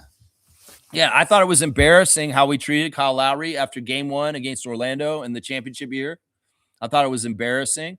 I was mad at him too. Trust me. I was mad and I was humiliated and I felt shitty because the Raptors lost the first game of the playoffs once again, like they had done for so many years. But we killed that whole narrative. Do people talk about that bullshit anymore at this point? No, they don't. No, they don't. When we start a playoff series, if that shit arises this year when we go in the playoffs, I'll be like, fuck that shit. We beat that already. We have a sweep against the Nets in the playoff bubble. So we have a lot of different times where we won the first game of playoff series, and this is not a thing. So, yeah, I mean, listen, Kyle Lowry had a very crazy relationship with our fans, and it's all love at this point to get the play where he's the greatest Raptor of all time. But some of it was ugly. Some of it wasn't right. Some of it wasn't justified. In fact, some of the hate that people had for Kyle Lowry and IQ right now, I wish y'all would direct at Vince Carter more, honestly. I really wish you would. Or maybe Chris Bosh. Go direct it at those guys. Or Goran Dragic. Yeah, not only are guys that were good for us and absolutely still love us and are in good standing with us, like Fred VanVleet, like Kyle Lowry, like Emmanuel Quickley. It is very similar. G's exactly right. Jimmy's saying every player has low scoring games, even full-blown stars. Yeah, it's just how it is. I mean, AJ had a game last night that was a nightmare. He didn't want to have such a bad game, and he was hating it. He was competing. He wanted to. Things just weren't going right. In some ways, the Raptors 905 had a lot of the things that weren't going right for the Raptors against the Nuggets. Missed layups, missed open shots, missed free throws, missed things that missed to the point where it's hard to win the game. You shoot 37%, you're not going to win many games. And the Raptors' biggest problem right now is not making shots. It's not making shots and their bench not coming through to solidify the output as a whole unit of the team.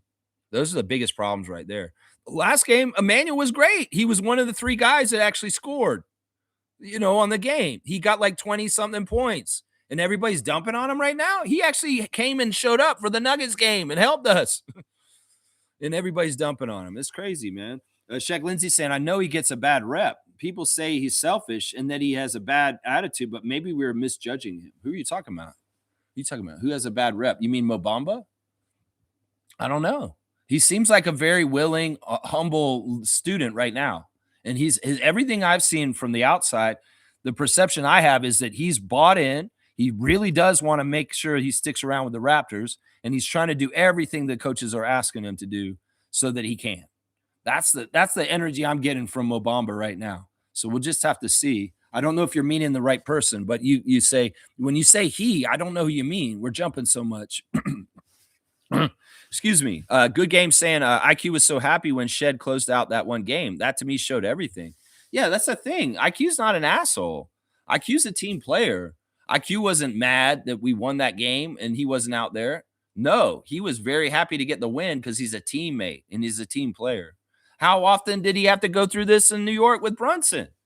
Like, seriously, how many games did Emmanuel sit on the bench and watch the team, the New York Knicks, play without him out there? He's used to this. It's just now he's finally getting his chance to start on our team. And I wish our Raptors fans would treat him more respect. That's what I'm saying. Seriously, he's used to this. He's the ultimate team player. There's no ego in this shit with Emmanuel. And I don't know why people wouldn't respect that and treat him accordingly. Like, wow, this is a good dude. He's a team first guy. He's not for himself first, guys. He's not. He's not. Let's see. Stargate saying this. I remember Alvin getting that same not a true point guard slander back in the day when Lenny Wilkins was coaching. It's just we didn't have social media back then, but fans used to criticize him the same way. Well, it's weird being a combo guard, because it is a hybrid. I blame Allen Iverson in some ways for all of this because he was a point guard size guy who did not play anything like a point guard. And he had such a strong influence on this generation, just like Vince Carter, that a lot of young guards grew up and trained themselves not in the point guard vein, but as a shooting guard, as being the number one option and being a scorer. To be that kind of player in the NBA like Allen Iverson is very rare. Like, you have to be amazingly good. And somebody like Elijah Martin is on this path.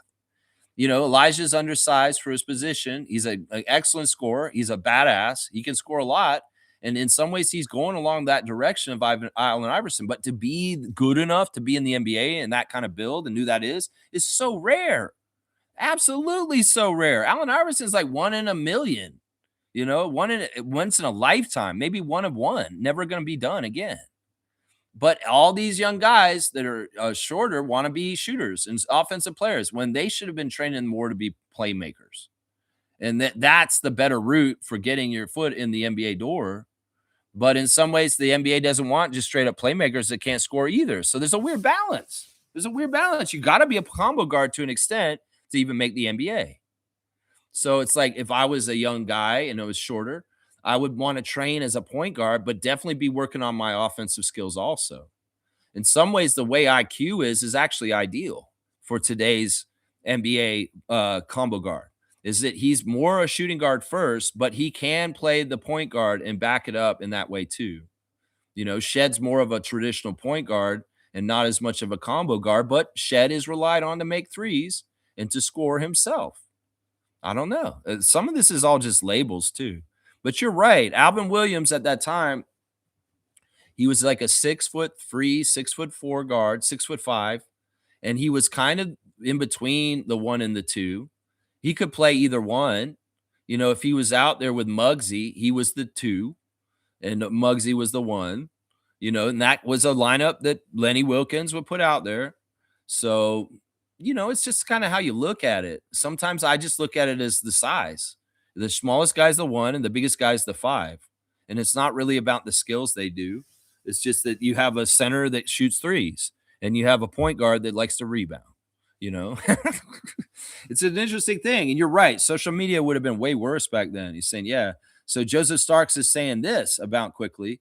Hang on. Let me see it. Jumped ahead. Quickly is a defensive liability who does not compensate enough offensively. Our point of attack defense on point guard is next to last in the league. Slander or fact?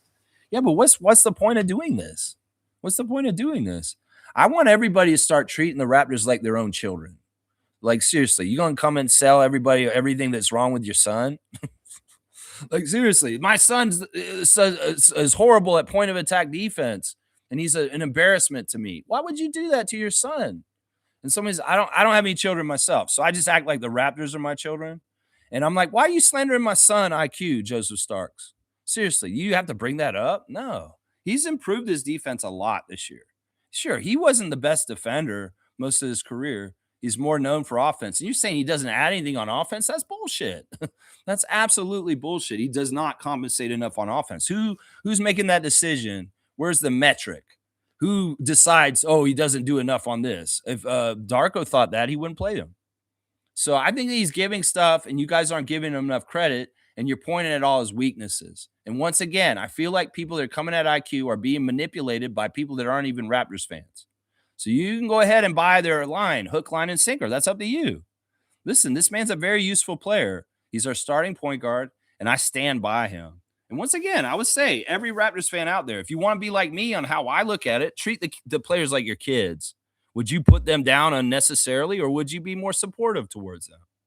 You know, what's the point of putting them down? Does it help anything? No, you're just added to a toxic noise that doesn't help anything. It's just people emoting or releasing their opinions. And do their opinions even fucking matter? No, they don't. They don't matter because they don't affect what happens on the court. If there's some sort of pitchfork and torch community coming after IQ to get him kicked off the team, it's not going to happen. It's like wasted energy. It's unnecessary angst and unsatisfaction with what's going on. You guys are putting yourself in that place. No, I'm not in that place with y'all. So you go ahead. If you want to do that, that's your right. I'm not going to tell you how to live your life, but I'll tell you there's another life you could live. And seriously, what's the point of dumping on him, Joseph? Seriously, just because it's the flavor of the week? Is that why? Is that why? Oh, it's not like this kind of stuff is important. You know, opinions of people on Reddit and social media. Who gives a shit what those people think? Shaq Lindsay saying this. Sometimes players get drafted to bad teams and will have an effect on the player. For sure. For sure. That happens a lot. There's, reclamation projects. Are you saying this about Cam Thomas? I mean, Cam Thomas has been around in different places. He hasn't just been on the Nets. He's been on a couple different teams. I believe he was out in Phoenix for a little while, wasn't he? So I don't know. I don't know who you mean right now. In some ways, we got to have those proper nouns. Wayne's saying, morning, Raptor Freaks. Game day. We see players having production issues, but we understand life and player ups and downs. We ain't buying the AIQ negativity. Talk to us in 4 years. Please miss us on IQ. Yeah, I'm with you on that. It's all right. Like I said, Joseph's a longtime subscriber who's been a part of this channel for over the years, time to time. It's just he didn't know where we're standing on this. And this is not a slander IQ zone. That's basically it. That's basically it. I mean, we've never really been, let's slander the Raptors channel. That's not what we do here. Constructive criticism, getting down on Colin Murray Boyles for missing 3 free throws in clutch the other game in clutch time. Yeah, that can be done because that's productive. That's constructive. But just generally slandering guys and saying, yeah, they need to go. That's not how we do this, unless it's Malachi Flynn. Then we'll do it then. Then we'll do it then. And speaking of the players, and Wayne bringing up that there are people with lives, let's go ahead and check in on them and their lives on Instagram. The Instagram check. Andrew Jones with the game day yesterday. There's his son coming in the game. Big smile coming from the parking lot out at Paramount Fine Food Center. Very, very cool. Mercedes and Sandro continuing their fun in the city. They went to the zoo on New Year's Day. And yesterday, they went to the CN Tower. And Mercedes Brooks and Sandro Mamukelashvili got up on the edge walk. Oh, and like, why would you do that at this time of year? Oh my God. I wouldn't be doing that in the middle of the summer when it's hot and nice and sunny, but they're out there in the -7 degrees on the outside of the CN Tower doing the edge walk yesterday. Oh my God. That's crazy. A lot of respect to Sadie and Mamu for making the walk around the edge of the CN Tower. Crazy, crazy stuff. I would never do it myself, especially not in early January. Holy crap, that's crazy. That is crazy. Lou Dort is celebrating SGA for being the sports person of the year. That's right. SGA is the Sports Illustrated Sports Person of the Year. He's on the cover, and he is the man. So Lou Getz is proud of his teammate from Team Canada and from the Oklahoma City Thunder. There you go. And he's also celebrating Chet Holmgren's Player of the Month. He got Player of the Month, apparently. Okay. Yeah, let's see. 905 Instagram stories. Do we really want to go through the sadness of losing last night? We'll talk about the box score in a second. I still need to do the stars of the game for 905 and their losing effort against San Diego Clippers, 114 to 110. They clawed, man. They were down by way more. And they did this crazy thing where they fouled a lot in the last 3 minutes and extended the game an extra half hour, just like by not letting it go. They really did. They fouled so much, and that last part of the game was drawn out so much, but they were gaining back because Elijah would hit a 3 and they would miss a free throw. But alas, too little too late. Time ran out, and they didn't have enough time to come back and complete the comeback. Then maybe if they had started a little bit earlier in the game, they may have been able to do it by the end of the game. Jamal Shedd's got a picture of his brother Jay. Is standing out with something. I don't know what's going on there. Jonathan Mobo's got this to say this morning, guys. God loves you. 2 Corinthians 4:16 NLT. That is why we never give up. Though our bodies are dying, our spirits are being renewed every day at 9:30 a.m. on YouTube, Raptor Freak Channel. No, I'm just kidding. Jonathan Mobo, you're awesome. Thank you for the scripture. Jacoby has some weird character that he's doing. He's riding around town with a kerchief, like a babushka, around his head and sunglasses. And his guy Sam has filmed some more interesting stuff with him. There's a little bit of a Tyler, the Creator kind of vibe from Jacoby Walter. There's been that since he showed up with his cool hair and his style, and it's just kind of the way he carries himself.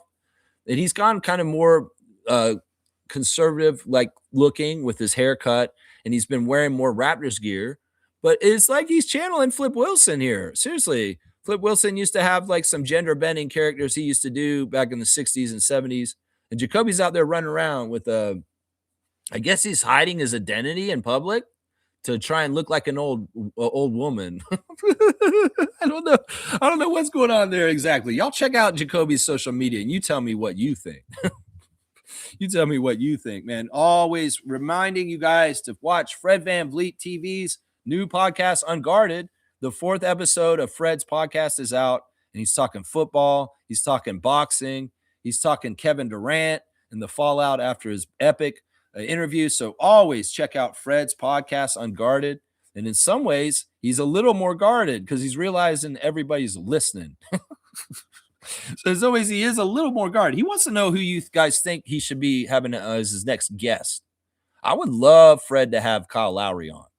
I'd love to just hear Fred and Kyle chop it up just like him and Kevin just did, totally relaxed and totally unguarded. It'd be so funny to hear the way they interact and just what Lowry would say to VanVleet in that setting. It'd be very interesting because we know Kyle Lowry can be outspoken. He's a very intelligent guy, and he's a character. So get Kyle, man. What are you doing, Fred? Get Kyle Lowry to come and be a guest on your show. You know he'll do it, and it would be epic. Seriously, if it's anything like the Durant episode with Kyle Lowry instead, Raptors fans will love it. Seriously, I would say get any of the old teammates. Pascal, get Norman, go get I don't know, get Scotty. That would be a really weird conversation if you got Scotty Barnes on the Unguarded podcast with you. That'd be a big get. I don't know if Scotty would do it though, because Scotty says he doesn't do podcasts. So it's interesting. It's interesting. Let's see. Grady Dick found the golden ticket. I don't even know what this means, man. He's got this golden ticket. It's from Luxury Casino and it's from Ontario Gaming. It's probably some sort of sports gambling thing. And he's saying this, I keep been seeing these gold ones pop up around Toronto. So I don't know. Grady may be doing some guerrilla marketing for a casino for golden tickets right now. So yeah, go out and find the golden ticket. Grady found them. There's your Instagram stories right there. Sandro Mamu, you're a courageous man. You are courageous to get out there on the edge walk on the 2nd day of January in 2026 in a freezing cold. You are courageous, man. That's crazy, man. That is so crazy. Shaq Lindsay saying this. I'm just saying this because Cam might be the missing piece to our bench unit. Let's remember they were saying the same thing about BI before he got drafted. Well, the problem with Cam Thomas being on the Raptors is his chunk of the salary cap's too big. It's too big. In some ways, look, he could be a steady scorer, but do we really need that when RJ's healthy? No. We've got the scorers we need. It's just that we need our young guys off the bench who are paid much less to produce better. And the chunk of the payroll that Cam Thomas would be coming in and taking he's kind of similarly paid to IQ. You know that, right? He's like a $30 million player or something like that. So he's not worth that money. And he's not necessary to help us. You saying that we have a need for needing a scorer?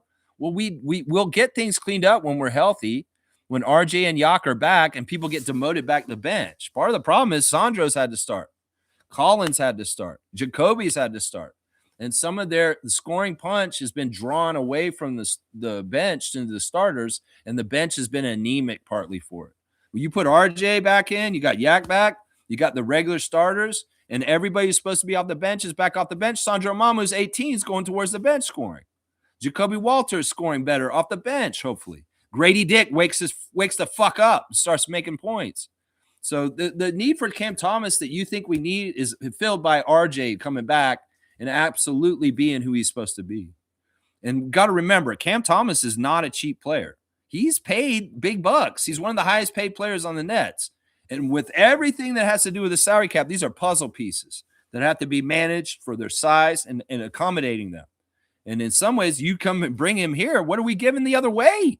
Because I'm serious. Cam Thomas, I'm pretty sure, makes like $25 million a year, something like that. He makes a lot more money than you think. And that's part of the problem right there. That's part of the problem. He may not be worth the money he's paid. He may be overpaid, and he's not worth how much he gets paid. I'm going to tell you right now, because in some ways his stats are inflated on the Nets because they have nobody to score for them. And that man can come out there and drop 30-point games because nobody else is going to do it. So if you put him on another team that's much better and stacked, maybe his hierarchy is way lower and he's not even a starter level player. And I don't want to pay a starter's price for a guy who got inflated stats on the Nets because he was like one of the best scorers and somebody had to do it. Does that make sense? That's the way I look at him. I know that you're saying you're comparing him to Brandon. This is a totally different thing. Brandon has a level of talent that gets lauded by Lonzo Ball and Larry Nance Jr. Cam Thomas is not like that. Cam Thomas is not a needle pusher like Brandon Ingram was for us.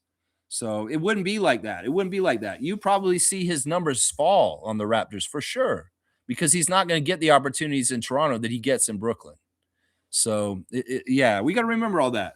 He's paid one of the highest paid players on the Nets right now, and it's not worth it. It's not worth it. I'll just say that right now. I would say firm no to Cam Thomas. It's not worth it. He's a one-dimensional player, and he's overpaid, and his stats are inflated because he's on the Nets. Let's just put it that way. Stargate saying the team is 5 games over 500, miles ahead of last season, and moving in the right direction in this rebuild, and you choose to focus on negativity. Fuck out of here. I mean, that's true. You know, in some ways, that's why the negative stuff gets ratcheted up. Because once again, there's people from outside that don't like the Raptors, don't want us to be successful. And how do they tear us down? They try and tear us down from within by coming in and putting out all kinds of crazy opinions and hoping some of them take in Raptors Nation and cause consternation and cause people to be like what we're describing right now. I wish people would understand how they're being manipulated. Seriously. We are a great team. We're having fun. We're winning more than we're losing. What is wrong, Raptors Nation? Some of y'all acting like you are pissed off and we've won only like 5 games this year. Fucking get with the program. Let's enjoy this season. If you're not going to enjoy winning seasons, well, what the fuck were you doing in losing seasons? Or are you just so used to losing seasons and being in a negative ninny that you just get in that headset and you can't get out of it? Seriously, stop. We're winning. Let's enjoy the season. Let's allow the young core to be young and make mistakes and screw up games like Denver and just enjoy the growth and the potential to be more and more winning, more and more as time goes on. Because in some ways, look, with what I told you guys earlier about the team being young, they're going to grow into being even better. And we're already winning now. So what is not to be upset about? What is to be upset about? They're manufacturing things for Raptors fans to be upset about in social media spaces, and you just go all ahead and get in on with that if you really want to. I'll focus on the positives. I'll focus on the silver linings, and I'll say, look, this beautiful rainbow of amazing things, because this is the Raptors that I see right now. I don't see all this doom and gloom bullshit that everybody else is seeing. I see us going to the playoffs. I see us changing the narrative about the Raptors this season and making the experts all over the place forced to say the truth about the Raptors, because the results will show. And that's how I look at it right now. If everybody else wants to go in that other direction and be in that other place, you go ahead. You're wasting your life, though. And in some ways, as Trevor started the stream off with mistakes, you're making a mistake in my eyes, but maybe not in your eyes. And this is part of the perception I was talking about in the beginning. Maybe that isn't a mistake to somebody who just wants to be down on their team and not have a good time watching their team. That's their choice. That's their choice. I don't think it's a mistake from my perspective, but maybe in their life, they enjoy being miserable and being upset about a team that's winning and probably going to the playoffs. I mean, seriously. Jimmy's saying not a lot of defensive guards in this league, and he's the 17th in points per game for point guards and top 15 for assists per game. Stop acting like he's a bum a bum. And there is not a lot of defensive guards in this league. It's a tough position to guard at this point. It just really is.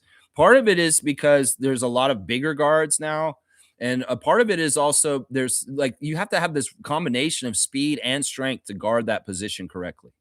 And the other problem is the league is full of switching now. So there's a lot of mismatches coming off of the point guard when they put the center on the point guard. And there's a lot of misery coming from that. And that'll make things look worse because the league loves switching. There's so much switching going on every which way. And the biggest bread and butter is get that one on the 5 in the post. And that'll make Emmanuel look bad. Oh, yeah, that'll make any little guy look bad. That's not a particular thing to him as an individual. You know, this league is a lot harder to guard at point guard. In some ways, that's why it's fun to have guys like O'Shea and Scotty, because they're the combination of size and speed to keep up with some of these guys and really shadow them and guard them. Emmanuel is a defensive liability. I will admit this to a degree, but he's also trying really hard. And the Raptors, when they're communicating correctly and they're in sync together, they cover up his defensive liabilities as a team really well. Some of it is that it's not totally on Emmanuel. His teammates have to help him. And when they're failing at helping him, they'll make him look bad because it's not an individual sport. It's a team sport. And the team defense has to help each other. And if there's a fail on an assignment and Emmanuel doesn't get help, he can look real bad to the eye. Yeah, he can look real bad in that way. That's right. That's right. That's right. There's a fact for you. There you go. There you go, Stargate. I like that. We're feisty this morning. That's right. Jimmy's saying top 15 for rebounds per game for a point guard also. Yeah, his rebounding is actually really good as a point guard. He is such a good rebounder. There's so many good things about Emmanuel. It's just that, yeah, I get it. He, you know, one thing he is listening though. His shot selections come to more realistic, not as crazy stuff. I mean, if he's feeling real good, if he's like NBA Jam hot, he'll be shooting crazy shot selections. But he brings it down when he's not in a rhythm where he's absolutely lights out. Like if he's in kind of a mini slump, he's not. He reins it in more, and he doesn't do as ostentatiously crazy shot selection. One thing that he has been listening and he stopped doing is taking that transition 3 when nobody's back. I have not seen him do that in the last 2 weeks. He did a lot earlier this season, but he's really taken that away. We've decided, and maybe he's heard the noise. Maybe he's heard the announcers like Leo Routens or Alvin Williams or Jack Armstrong say, yeah, that's not a good shot. And he stopped doing it. I mean, it's not like IQ's not stupid. He is very smart and he can figure it out. He can figure out and listen the critiques. And he's not such an ego guy that he won't listen and modify himself. So maybe some of the stuff that is coming out about him around Raptors Nation is actually really helpful. He's like, oh, you're going to say that? Maybe we're feeding his fire to a degree too. Maybe it's like, oh, you're going to say that about my point of attack defense? Well, watch this. And then he comes out and he's putting even more effort into it.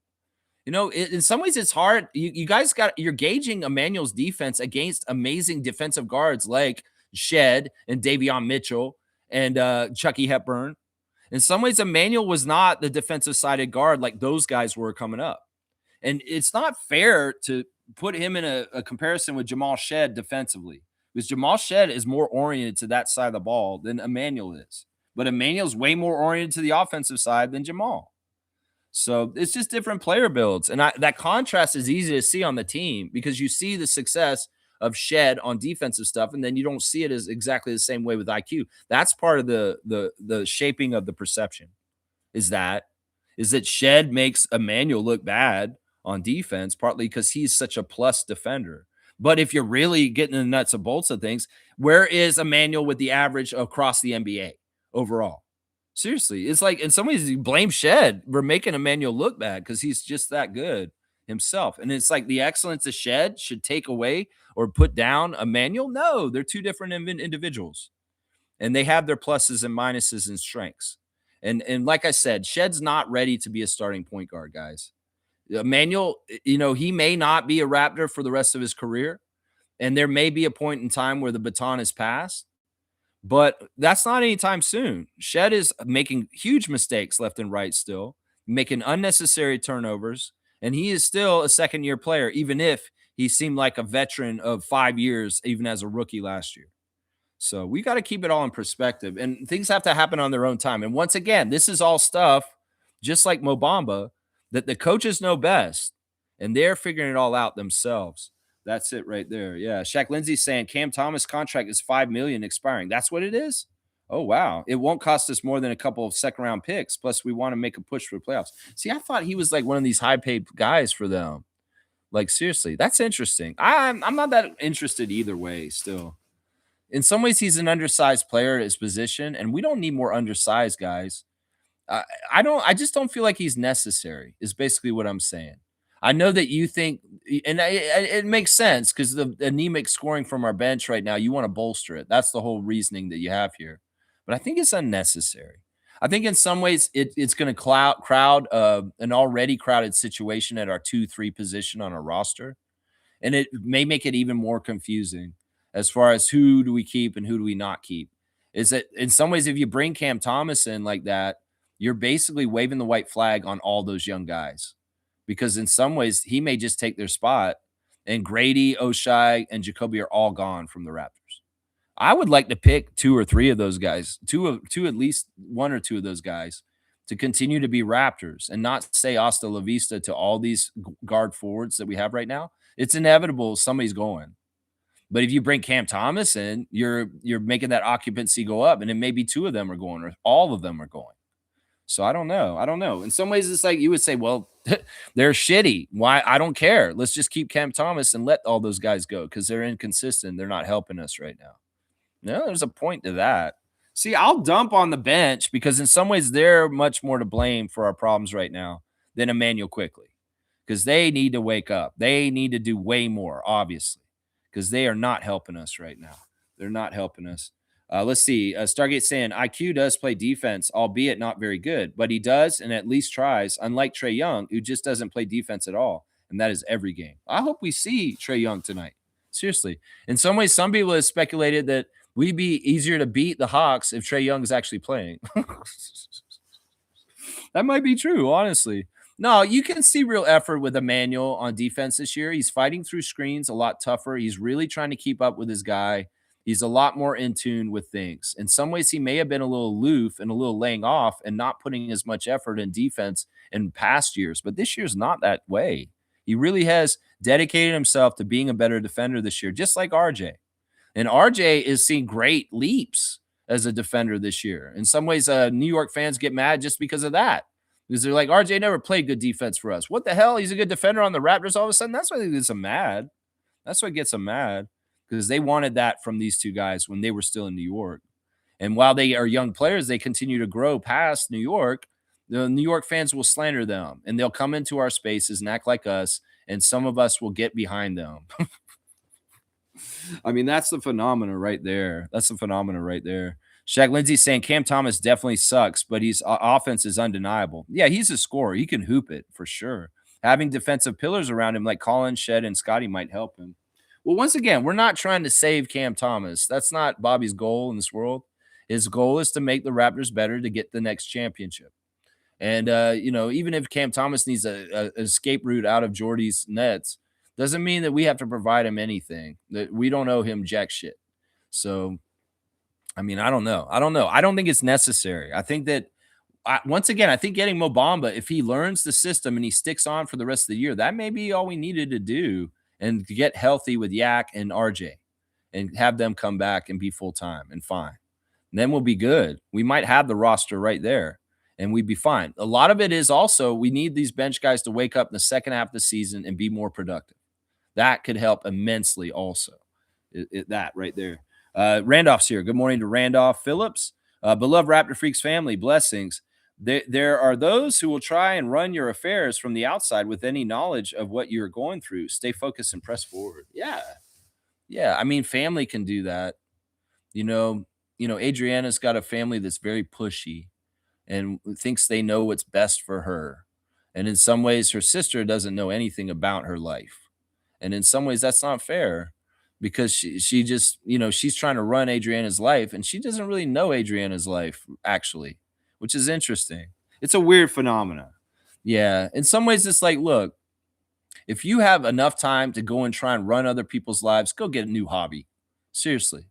Let people live their life. They're struggling and they need your help and they ask you, go ahead and help them then. But if they're not asking you for help, leave them alone and stop telling them how to run their life, is basically what I would say. That's the best example for me right now. It's the one that sticks in my head because I feel bad because, Adriana is such a nice person. She's very easygoing and she wants to please people. And, sometimes some of her family members have really weird demands of her that aren't necessarily fair to her, but because she's such a sweet people pleaser, she does them. And it sucks because in some ways it's like, I know it's not fair to her. And deep down, she may not feel like it's fair to her either, but she's just such a good person. She does it anyway. And in some ways, that says something more about her, honestly, in the end. Is it a bad thing that she'll do those things for them? No, it's her family. She loves them. And that's what matters. That's what matters right there. Yeah. Blessings to Phillips family, all the Raptor Freak families. That's right. I appreciate that, RJ. I really do. G saying the problem is with point guards. They're asked to score, pass, facilitate, and defend. Finding all that in one player is extremely difficult and would be a superstar. Those don't grow on trees. Yeah. Yeah, it's kind of like centers. It's just the two ends of it are, you want to have a center that's fast enough to get up and down the court, but be able to also guard the paint with some strength and size and maybe even hit threes. I mean, that's asking a lot. And then the point guards, it's a similar thing. That position has evolved. That position went through Magic Johnson to Anthony Hardaway to Scotty Barnes, in some ways, Scotty Barnes, so it's like, what do you do? It's tough. It's tough. And, that's the thing, man.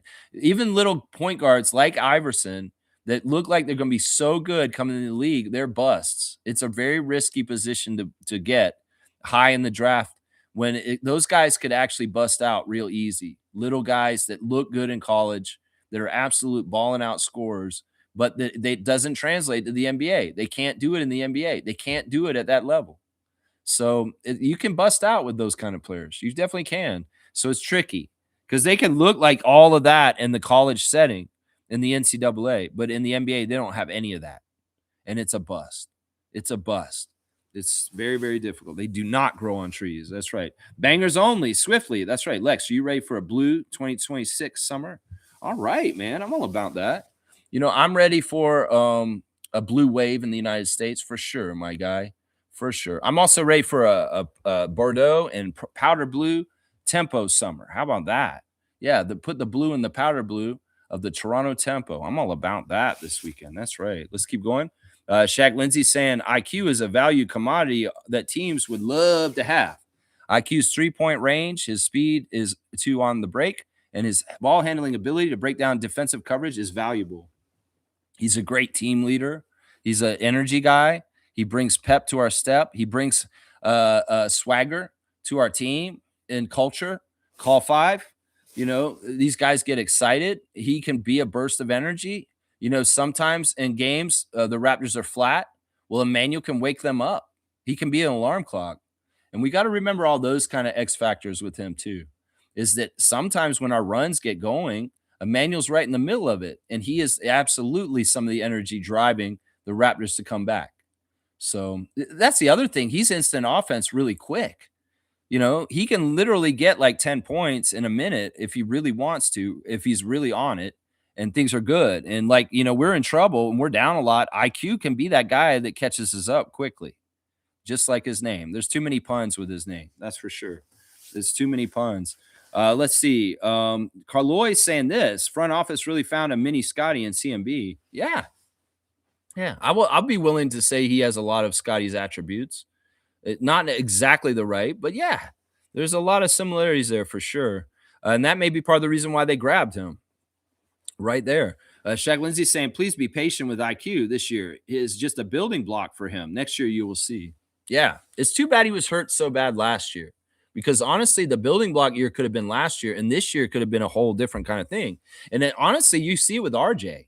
RJ wasn't hurt as much as the other Raptors last year. He carried us through a lot of last year. And the sense of consistency on the defensive end and as a teammate and his confidence and what he's doing for the team has shown when he's been available this year. Other than when he was hurt this 5 weeks, he was just out. The times when RJ's been out there has been very steady. And I would have said, like, if IQ hadn't had so many injuries last year, maybe he would have been at that point that was just described by Shaq Lindsey, that this year would be a more consistent year. But I think he's right. I think that it could even happen more and more in the second half of the season. That, a lot of it, once again, the success of Quickly has a lot to do with Pirtle. If Pirtle's on the court, IQ's value and his ability to do things on the court goes, there's a certain synergy and partnership. And Pirtle, the same thing. Pirtle's way better when IQ's out there. So that's one of the things when you want to judge IQ as well. When Jakob is in the game, IQ is even better, for sure. For sure. That's right. Kaloy's saying IQ's injuries last year stalled his development as a lead guard. Be patient, guys. This guy's a hard worker and has all the aptitude to be great. These things take time. Yeah, he's putting in the work. He built up strength this summer. He's a part of the team, being everywhere, all over the place, all summer long. In some ways, these guys don't have to get on their own time, coming together and doing this. They're showing the investment. They're showing the commitment. So let's give them that. Seriously, let's give them that these guys are going above and beyond for our franchise and staying together all summer and working hard together to build something here. And we got to remember that. Seriously, that's an sacrifice. These guys don't have to be spending all summer together like they do the last couple summers. They really don't. They could be doing other things. Other teams separate and go and do all other stuff. But our guys stick around each other and work all summer long together. And that is part of the leadership of Scotty and IQ and RJ. Is part of it right there. Let's see. G saying, does his defense need to get better? Yes, but you can see the effort and work. We need patience to see if and when development occurs. Yeah, and defense, he'll have defensive duds, trips down the court, but he'll do very well on other times. And nobody pays attention to him playing really good defense and notes that. They just note the mistakes when they see them, and they focus on that. There's a lot of times IQ's playing fine defense, and he's doing a good job. Let's see. Wayne's saying this. Remind me again where Mamba was, where Bamba was the last 12 months. So-called fans are clamoring for him to play as some savior for the Raptors. Please take your heads out from where the sun don't shine. Sergeant at Arms, very feisty. Once again, we got to trust Darko on his aptitude for where he feels Mo Bamba can help the Raptors and what he's going to do. I think he will play today. I think it's a good matchup for Mo Bamba to get out there and get some work in with the Atlanta Hawks. So I think it's very likely. Now, if he doesn't play, don't get mad. Just because I said I think he'll play today and Darko doesn't play him, don't get mad. I'm just saying it'd be a good game for him to play, and he probably will. But if he doesn't, I don't want Raptors Nation to come crashing down just because of that. That's so silly, honestly. G saying, it seems our point guards always get the most shit from fans. Yeah, it's because these guys have to do all the decisions. They have the ball in their hands. In some ways, they're the quarterback, and they're the focal point. And Fred, just like he said, in the last couple of years in the Raptors, he took the bullets, and rightfully so. And he understands his assignment. He gets paid a lot of money to be an NBA player. He's the leader. He's the point guard. He's the guy who sets the pace. He's in some ways more important than the other guys as far as the leader and the captain. He's going to take more of the brunt of the responsibility. He doesn't shy away from it. And Fred's been very open on the Unguarded podcast about this and saying that, like, yeah, I get it. And you know what? I'll admit I was shit at times and I failed at times, but I would have the big balls to try and shoot the big shots and make those shots too. And that's saying something there too, is that the guys who have the guts to try and win the game at the end of the game, they're not going to be successful every time. And they have the potential to become getting crap from the fans just because they had the audacity to take the big shot to try to win the game. But when they make the game win and the shot, they're a hero, but they're also putting on the line that they could be the person that's the villain for missing. And that's something Fred understands. In some ways, he's not going to shy away from being that guy. And for the Rockets, he'll be that guy again, too, when he comes back. Watch. And in some ways, Raptors Nation never got that in the last couple of years of Fred.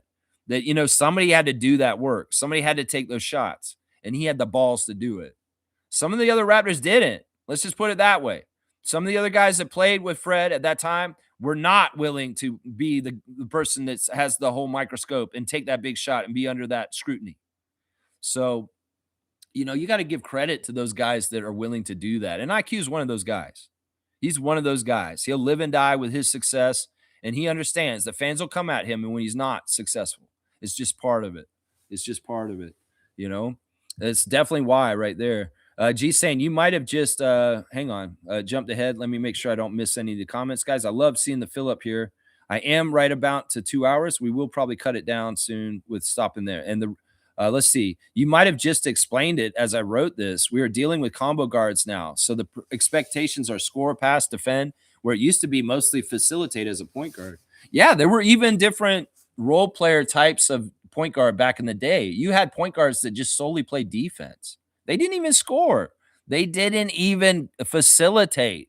All they did was shut down somebody in the backcourt. They usually a little speedy defensive guy that could absolutely steal the ball and just be a pest. But they weren't really scorers themselves, and they weren't even John Stockton assist makers either. You know, there used to be a diversity in the NBA for singular skilled players, but now everybody's got to have all facets at every position. And that's part of what the argument is, that the NBA is more skilled than ever and that the players now are better than the players back then. In some ways, that argument is true, because back then you could have a player like Popeye Jones that just did rebounding and that's it. You could have a player like, I don't know, Greg Grant that just ran around and guarded people really crazy. You know, you could have specific role players that had a one trick pony and that's it. That's it. They had one thing they did really well for the team, and the coach would put them in to do that one thing. Yeah, but it's totally different. It's totally different. It's everything. You got to do everything now at all positions. That's right. G saying this, and the reason for this is the new NBA is the new NBA is for spacing. Scoring guards help take the defense off their teammates, so it's now necessary in the modern game. Yeah, part of it is the way defenses scheme for people. If there's any weakness in any of the players, well, they'll utilize it. They'll make it a part of their scheme and their plan for how to win the game. If they know that Yak doesn't shoot threes, and this is why Raptors fans will say, "Oh, Yak's a liability because he doesn't shoot threes," because that's a weakness in some ways. In some ways, that's not a huge weakness, but it is something that some teams may be able to try and do something with, or the mismatches, the switching the guard onto the center to guard, and that's a mismatch. The switchability. There's so many different ways that teams are gaming the things like this, and that's why players have to have no holes. They have to have no weaknesses, so that they can do it all and not be exploited. You know, it's really a lot like that at this point. Kaloy's saying he loves all of his kids. He loves his kids in his real life and his kids on the court at Scotiabank Arena. Stargate saying, I'm really happy to see most of the real Raptor Freak family taken up for IQ like this. Awesome stuff. Well, I mean, if we're a voice in the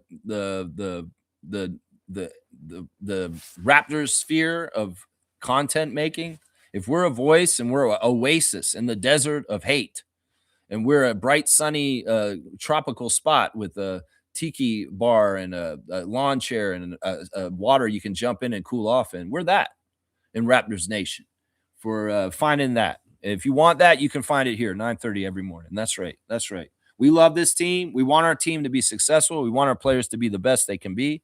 And we want to win Larry O'Brien's. And that's what we're all about right here. That's it. That's right. That's right. Chloe's saying, hey, Lex, what about Malachi? He was your kid too. Yeah, I don't know, man. I could make some jokes about the milkman's redheaded stepchild or something like that. I don't know.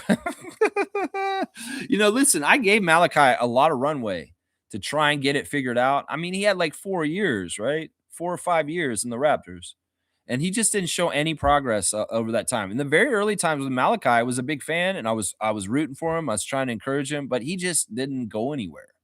And whether you want to blame Nick Nurse for that, whether you want to blame Malachi for that, it's all fair. In some ways, as Masai said, you can blame me for 3 mistakes in my career.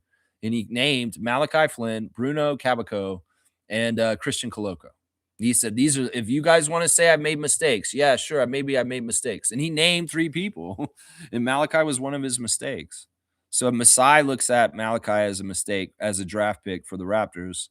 Well, he's speaking the truth, right? Coloco, how do you blame him for that convoluted fitness to play panel bullshit? I guess, can you blame him for Ulrich too? And then, Caboclo, the reason why he blames Bruno himself on Bruno is that they didn't have the facility, the 905 or the OVO center to help Bruno become the player he should have been to develop with us. It's weird that he says Bruno was a mistake. I don't think he was. because he's a good player. It's just the infrastructure to get him to what we wanted while he was a Raptor was not present. So we can thank Bruno for the 905, for the OVO Center, and the programs that our young players get to use now to fully develop. Jonathan Mobo. That's right. That's right. Kespra's here. Good to see Kespra. Been in the chat a lot lately. Cam Thomas is on the rookie on the Brooklyn Nets. Cam Johnson is the guy who's been in Phoenix, Brooklyn, and now in the Nuggets. That's right. You're right. You did. Kespra has been kind of fact checking me lately, and I like that. I like that. In some ways, I did get them a little mixed up, right? Because they are both Cams, and of course, Cam Johnson's the one who got traded to the Rock. Wait, he's on the Nuggets. Yeah, he's on the Nuggets. He got traded from Michael Porter Jr. That's right. That's right. Cam Thomas is the smaller guard. I'm still thinking of Cam Thomas, like the player, but I got their histories mixed up. I'm always talking about Cam Thomas as far as the scorer guard and the prolific scorer. All that stuff I said was right, but getting the details about the pay and where they've been wasn't exactly right. Kesper, all right, I'm going to give you a dunk for fact checking. Seriously, that's the thing. I'm not above reproach. And if I'm saying shit that's wrong, I want y'all to correct me and make sure I'm right. So, Kesper, you're getting one of the first dunks of the year just for fact checking. So let's see, Kesper. Yeah, we'll put him in there. And it's a three dunks, 3 points, 1 dunk, 3 points, 3-point dunks. Shaq Lindsay saying we also have to remember IQ's position on the team and having to learn to adjust constantly is having an effect on contributions on the court. Example, learning to play as a starting point guard, learning to play. He has a very natural chemistry with Jakob and Scotty. And no, not Jakob and RJ. We'll say RJ because he spent a lot of time with RJ in New York. So there's a lot of synergy between RJ and IQ that's really awesome on the court that's built up for years. He really doted on learning how to play with Jakob when he first showed up, and he really got that down really early as far as synergy with them. He had good synergy at times last year with people like Grady and Jacoby, but it hasn't really been fleshed out and totally connecting exactly right this season. That's an area that I'd like to see him do better with, is helping those bench guys. RJ comes back from his injury recently and Oshai wakes up all of a sudden and Grady shows signs of life. I want IQ, and I've said this already a couple of times this season, to go into that point guard mode and say, part of my job is to help guys that are struggling on my team get it going. Because that's always been a point guard's mentality in the NBA, is you want to help guys that are struggling on your team by giving them a silver platter that they can't be unsuccessful from, that they can't screw up. So, I would be watching myself. Other people may be watching to tear down IQ for his defense and maybe taking crazy shots. I'm going to watch him for trying to integrate and involve players that are struggling on our team and pay attention to that a little bit. I may make a note of watching this starting tonight. Is IQ getting Oshai involved more? Is IQ getting Jacoby better shots? Is IQ getting Grady Dick to get going? That's what I want to see. I want to see that kind of stuff coming up. That's something I would want to see. Isaac saying this. Mo Bamba is starting in the starting lineup. Sounds like a plane crash. La Bamba's starting 5. However, himself, Richie Valens, Buddy Holly, the Big Bopper, and Roger Peterson, the pilot. Solid lineup. Yeah, that's a funny joke in some ways, but if it wasn't so tragic, the day the music died. Come on, Isaac. They made a song about this. My Miss American Pie drove the Chevy to the levee, but the levee is dry. The day that Buddy Holly and the Big Bopper died. Yeah, this shall not be the day that IQ died. Mo Bamba in the starting lineup is like that crash. That's crazy talk, man. That's crazy. I feel like I should give you a dunk just for kind of trying this. All right. You know what? It's for trying. So Isaac's getting his first dunk, even though it's a little bit of a weird one, man. It's a little bit of a weird one. It's kind of cryptic and scary in some ways. We don't want that. 3 for Isaac on the dunk charts. Dunk champion, Isaac Campbell. Yeah, that's right. Shaq Lindsay saying with BI and learning to play with Jakob. Talking about IQ. Yeah. Yeah. Brandon is a whole other aspect that's still pretty new with us. And there's still a lot of chemistry and stuff that'll be figured out. Like I like the little over-the-shoulder pass Scott gave to Brandon. That was awesome. And there's more of that kind of connection and second nature knowing each other that will be established more and more as Brandon plays with us. And in some ways, he has a whole area of connection that can be developed more and more in chemistry as time goes on. And I'm looking forward to that. I'm looking forward to that. Kesper's saying Sandro's doing a different take on cryotherapy up at the top of the CN Tower. That's funny. That's a good one, man. All right, you're gonna get a fact checking dunk today and a funny joke, a funny joke dunk. All right, look at that. Kestra is out on the boards as the dunk leader so far for the year with 2 dunks today. Wow. Wow, that's pretty good. I like that. That was good. That was good. It's cryotherapy. All right. All right. Shaq Lindsay saying these constant adjustments can affect your ability to perform effectively on the court. For sure. For sure. Once he figures it out, watch out. I haven't come off my high yet. I still think the best nickname for Colin is Ben Grimm, the Thin. Yeah, you guys were all into like those Marvel. You were into like Marvel stuff yesterday. You ever play Marvel Snap, Shaq Lindsay? Have you ever played that game? I think it's a fun game. I've been playing it myself.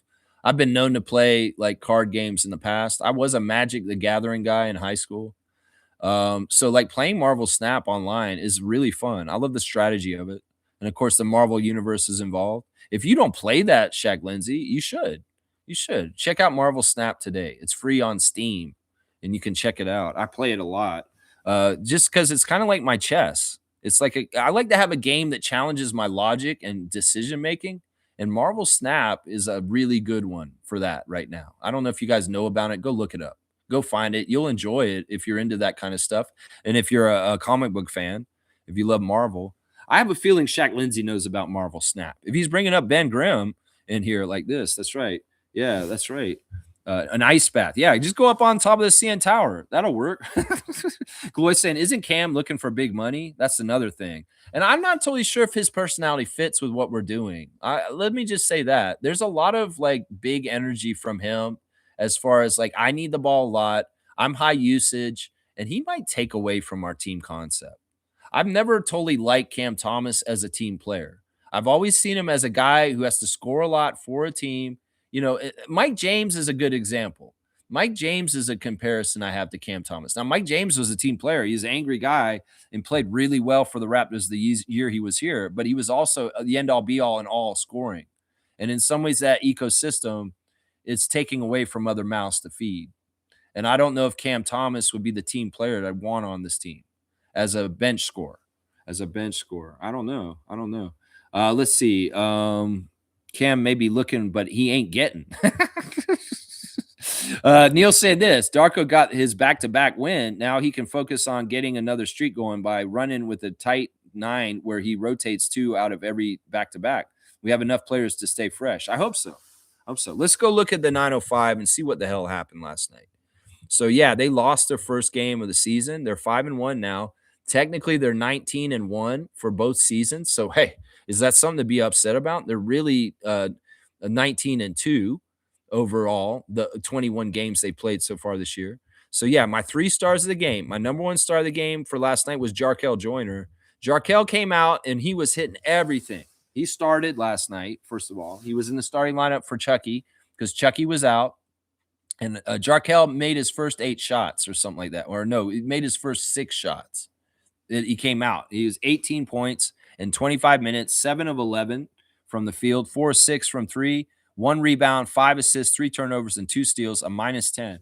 Now, Jarkel's uncle was in the chat with us. He was talking about how his nephew, he's so proud of him and how he's doing. He was in the YouTube chat with us.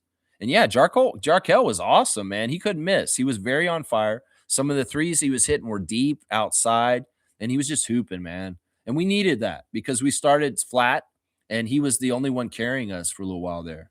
So Jarkel Joyner, salute, man, because A.J. Lawson did not have it last night. Elijah Martin is my 2nd star of the game. Elijah has been a really steady presence for the Raptors 905 since he won G League Player of the Week.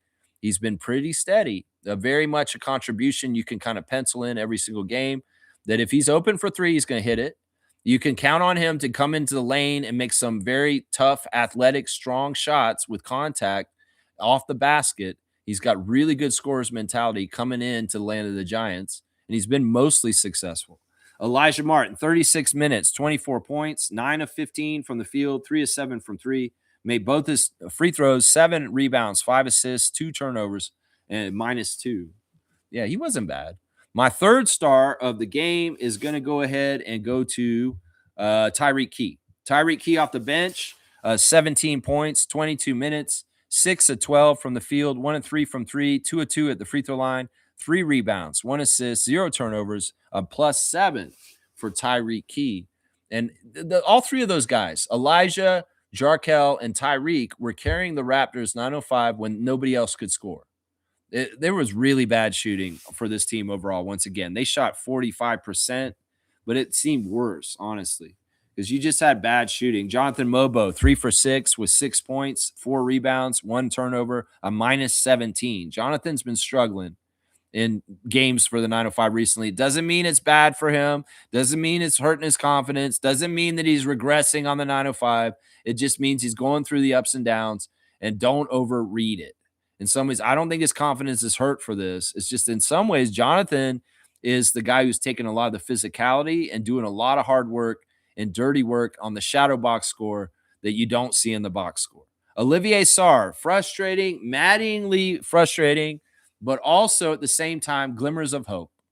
Just really frustrating. 31 minutes for Olivier, 11 points on 3 of 9 shooting, 1 of 4 from 3, made both his free throws, 18 rebounds. Yeah, the man was cleaning up, and the 905 totally out-rebounded San Diego Clippers. But the man misses such crazy easy bunnies. And it's just so frustrating to see. The other thing that happened with Olivier last night was every single pass that they tried to get to him in the low post in the first half yesterday was unsuccessful. He would be trying to fight for position to get the ball, and they'd be trying to throw it into him, and every single time it got stolen. Or it would Olivier would bubble it. He would like get it kind of half, and he'd drop it, and then the other team grab it and run away with it. Every single time. So he's so hard to post up. Absolutely difficult to post up. And if he gets hit in the back right when the pass is coming, he's not catching it because he's reacting to getting hit, and the ball's going over this way, and the other team has it, and they're running in transition. So that was annoying. It's like if they could set him up in the post, he could be a valuable offensive threat, but he can't even get the fucking ball delivered to him. He can't even get the ball delivered to him. It's crazy. AJ Lawson, absolutely dismal. Like I said earlier, he didn't score any points in this game until 4 minutes to go in the third quarter. He was 0 for on everything. Everything he was 0 for on. And then finally woke up and scored 17 points in the last 16 minutes of the game. 34 minutes, 17 points, 6 of 20 shooting, 1 of 10 from 3. Really bad, guys. 2 for 2 from the free throw, 9 rebounds, though, for AJ. 1 assist, 4 turnovers. See, he was really, but he was a +5. He was a +5, even with all that bad shooting. 1 for 10 from 3. That's not a normal AJ Lawson game. He really had a stinker. And that's just going to happen sometimes. You can't be absolutely perfect all the time.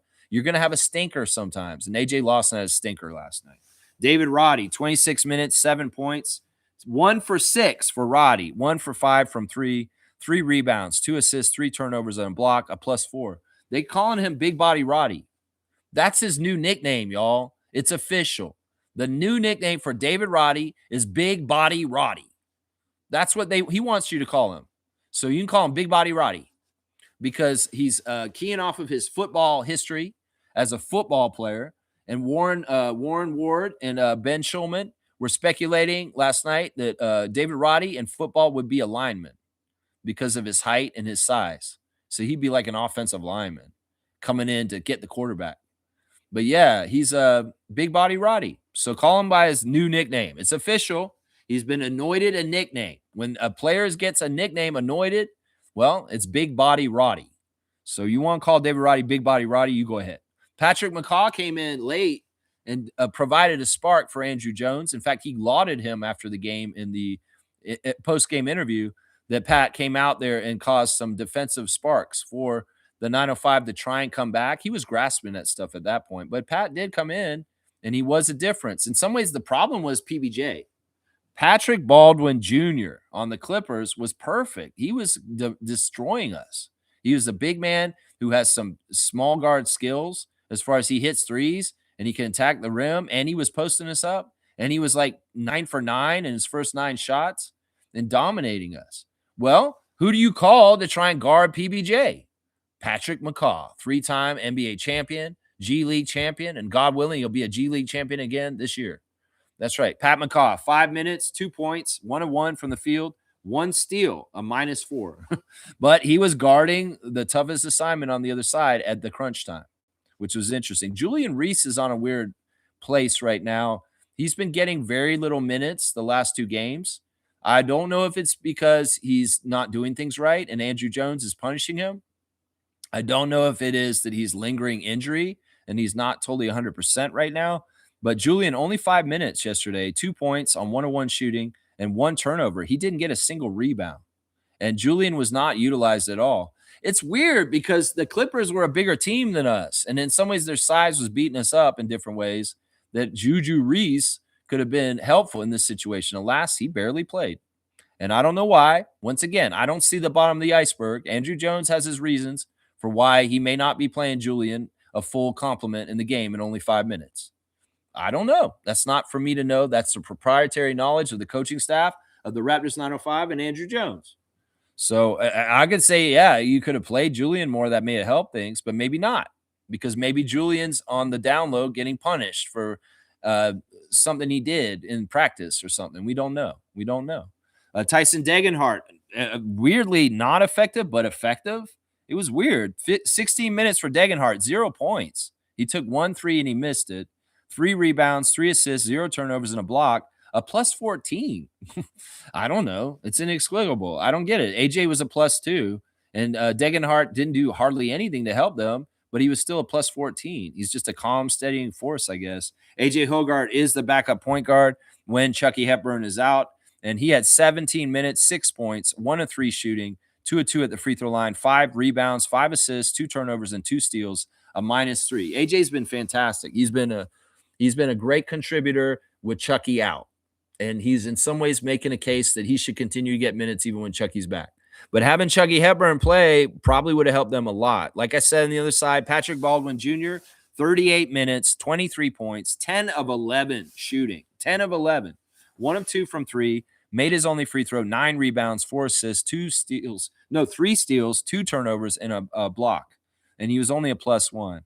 And they had a good balance. They had Telford, who's a Canadian guy, got 20 points himself on 9 of 11 shooting. So they were shooting really well. They didn't miss a lot. 52% shooting for the Clippers in the game last night. That big center, Zach Fremantle, was a problem also, getting 18 points on 50% shooting. Jalen House, the son of Eddie House, was out there being a menace, running around like a maniac with his crazy stringy hair all over the place, yelling and talking trash like crazy. 19 points for him off the bench, 6 of 12 shooting. Yeah, they had a couple guys that were really, really good. 6 guys in double digits that were shooting really well, and they had more guys going off than we did. And that was part of the problem. Yeah, they shot way better than us, and that was a big, huge part of it. The Raptors 905, perfect at the line, though, 12 for 12. We did double them up in rebounds, 53 rebounds to 29 rebounds, which is absolutely fantastic. Another thing that Andrew Jones said that was a big problem with why they lost yesterday was the turnovers. The Clippers actually did a really good job making us turn the ball over. 21 turnovers for the Raptors 905. That's not normal. They usually do a better job protecting it. 24 assists to 21 turnovers. You see, that's not their normal ratio. Meanwhile, the other side had 25 assists with 10 turnovers themselves. So they did what we normally did. They took care of the ball and didn't allow us to get any fast break. And that is part of how San Diego beat us. Is the Raptors 905, just like the Raptors, get a lot of their offense off in transition and getting steals. And if the other team's making their shots and not turning the ball over, those opportunities are not happening. And the Raptors 905, alas, lose because the other team was disciplined and didn't turn the ball over. That may have been the biggest factor right there, is the Clippers just were not turning the ball over. There's your reaction to the 905 loss last night. Yeah, it's going to happen from time to time. They were due to lose again, obviously. Well, let's get back on the right side of things. Noblesville Boom is the next game. I think it's on Tuesday for the Raptors 905 here in Paramount Fine Food Center. Indiana Pacers G League team is coming up next. That's right. That's right. Let's see. Fiercely saying, so-called experts said we'd be a play-in team. earlier in the season. Look at us now. People need to get their priorities straight and appreciate we have a winning record. We are above 500. Hello and welcome, William Liu. That's right. We're above 500. Let's start speaking good things about us and enjoy it. If you can't enjoy the journey when it's pleasant and it's winning, well, how are you going to do it when it's losing and it's not pleasant? You'll be even more miserable. Come on, let's enjoy it when things are good. That's right. Mischief, the base man, is here. Good to see Mischief. Lex, who rather play in the first round of the playoffs between Detroit, New York, Boston?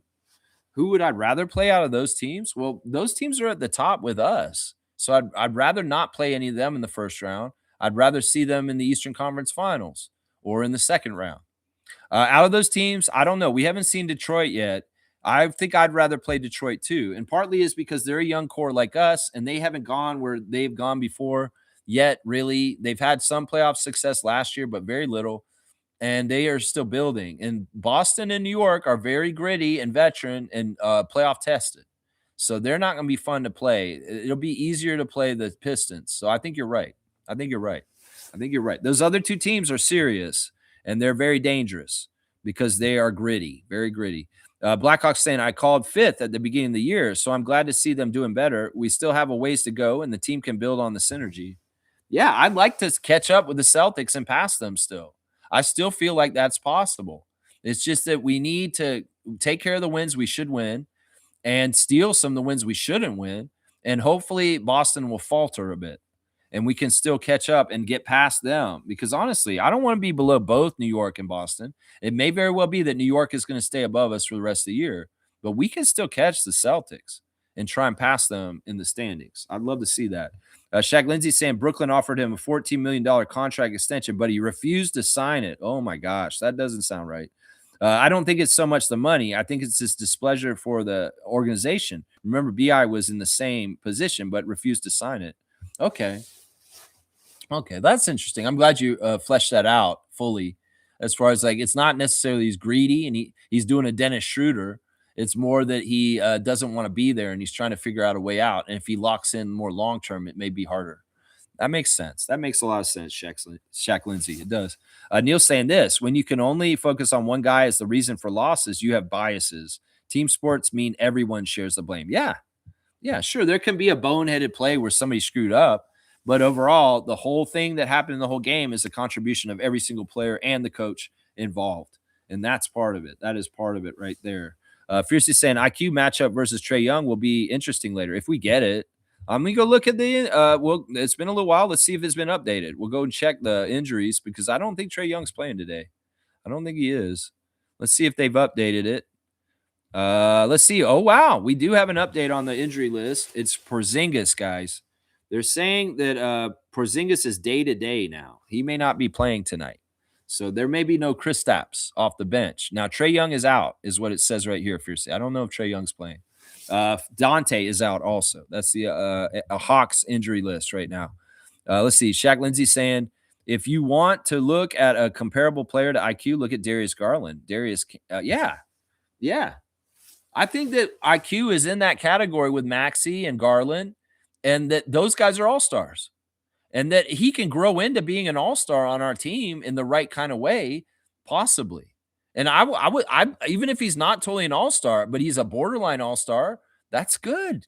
I'm telling you right now, he's not a useless player. He's a very useful player, and his money may look weird to a lot of people, but like I said, that money's going to look better and better as time goes on. Watch. It's going to look better and better. You got to see that. That's right. Fiercey's giving dap to Adriana, girl power. That's right. Our commissioner of trivia, she's going to be showing favor to Fiercey, I'm sure. Slug Deezy saying this, would we have been better off keeping Orlando Robinson in the pipeline or this Mo Bamba experiment? That's a fantastic question. In fact, I'm going to give Slug Deezy a dunk for a question. You know, I have a soft spot for Orlando Robinson. I really do feel like he is one of the best center prospects we had kind of around us for defense and holding position and holding paint and not letting anybody score on us. In some ways, I love that attribute about him. Forget about the offense. Forget about possible things like being slow. The thing is that Orlando Robinson in the time as a Raptor last year was effective at sealing the paint and being a defensive presence. And that's all I really wanted from that position, the third center. And that's why I was mystified why we didn't continue to go with him. I've speculated that Orlando didn't fit personality wise with our team, unfortunately. He looked like he wanted to be a Raptor, and it's sad in some ways. He may have been a little rejected by our team, but I'm glad he fell on his feet on Orlando, and he's still in the league and he's doing what he's doing. Yeah, I can only woulda, coulda, shoulda this. I wish that Orlando was still on our team right now. I feel like that would have been the right decision this past summer if that could have happened. Not Castleton. When Castleton was at our summer league, I thought that was a waste of time. And I was like, why is Castleton here? And obviously he made it a waste of time by his horrible play. And well, if we had gone down the road with Orlando Robinson instead of Castleton at that point, could he still have been on our team right now and helping us right now? Maybe. Maybe. I think that Orlando Robinson would fit this better than Mo Bamba because he's more dependable and more stable in some ways. But some people may say, what are you talking about? Mo Bamba is a way more talented player than Orlando Robinson, so the ceiling is much higher. And that may be true also. But if you're asking me who's going to dependably come out there and do what we need them to do, just do it, lunch pail style, Orlando Robinson was the better choice because you could depend on him. I don't know if we can depend on Mo Bamba. That remains to be seen so far. That's right. Mr. Quasimodo is saying, you always got love from the Raptors Nation as well, sir. I appreciate that. Appreciate that. I mean, I do have my detractors. I do have my haters. I do have my competitors. I do have my people that are, some ways like coming in here and saying crazy shit, like political wise, trying to scare me. Fuck them. Fuck those people. Free speech matters, and freedom and democracy will rule. And we will fight as people for what we want.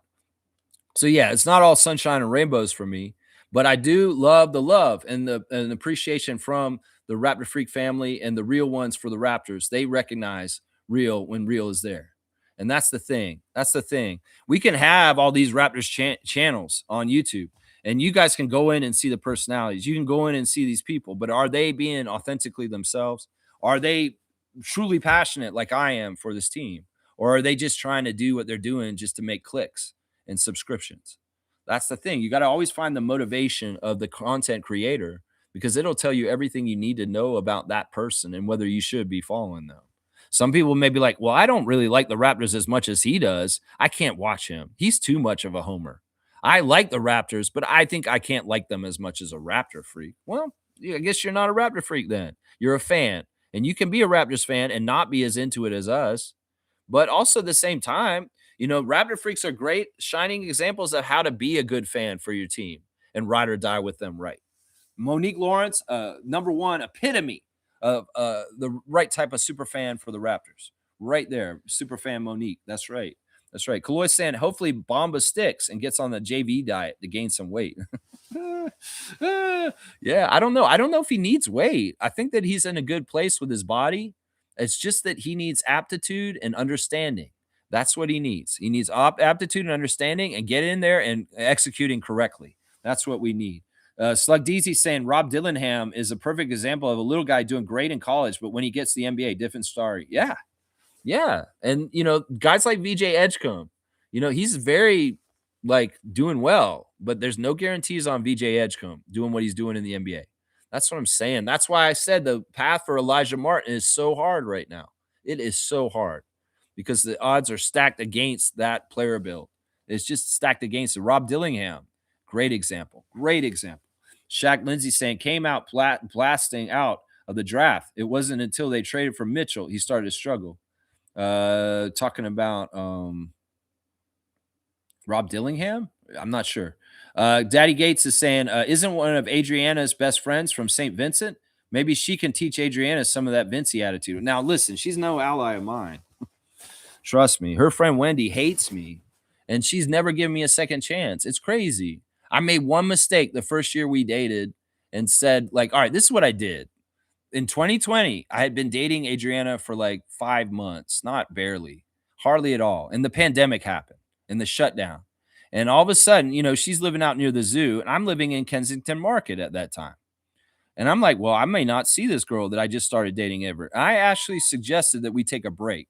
And I said, we should take a break while this pandemic's going on. And maybe we'll see each other when we're able to leave our house again. I thought that made sense, but boy, did she get upset about that. And she told her friend Wendy, And Wendy held this against me forever after that. We finally got the chance to see each other on her birthday, and I went to her birthday party, and her friend Wendy cussed me out for no reason at her birthday party in front of all the guests. She didn't even know me. She just met me, this woman from St. Vincent. She's awesome. I think she's a good person, but in some ways, she's a bitch to me, and she never gave me a fair chance. And you know what? The crazy thing is, she's so stubborn. This has been since 2020. She's had every opportunity to come around and apologize to me for unfairly coming at me like that, and she never has.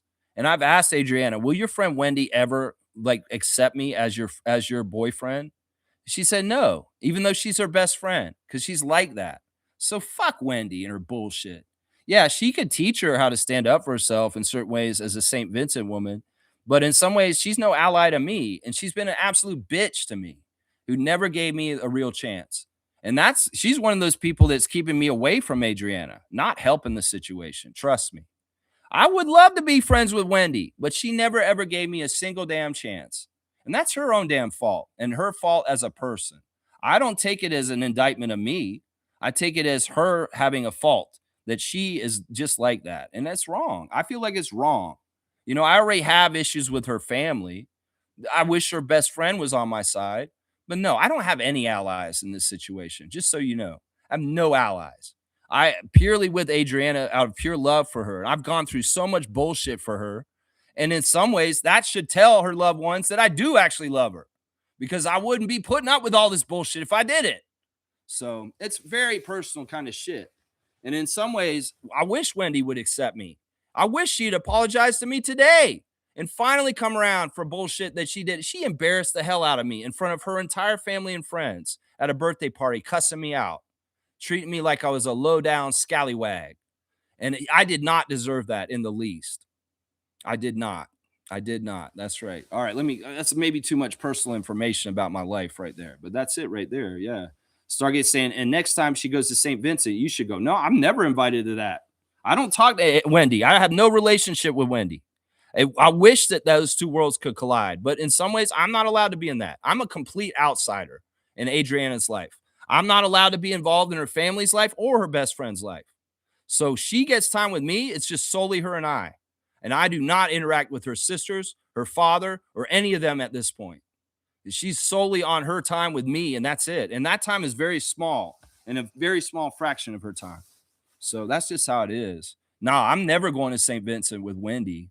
Nah, she's not my friend. I would have been her friend. I would love to have been her friend, but she never gave me a chance. And that's her own fault. And that's her own loss, is what I'd say to that.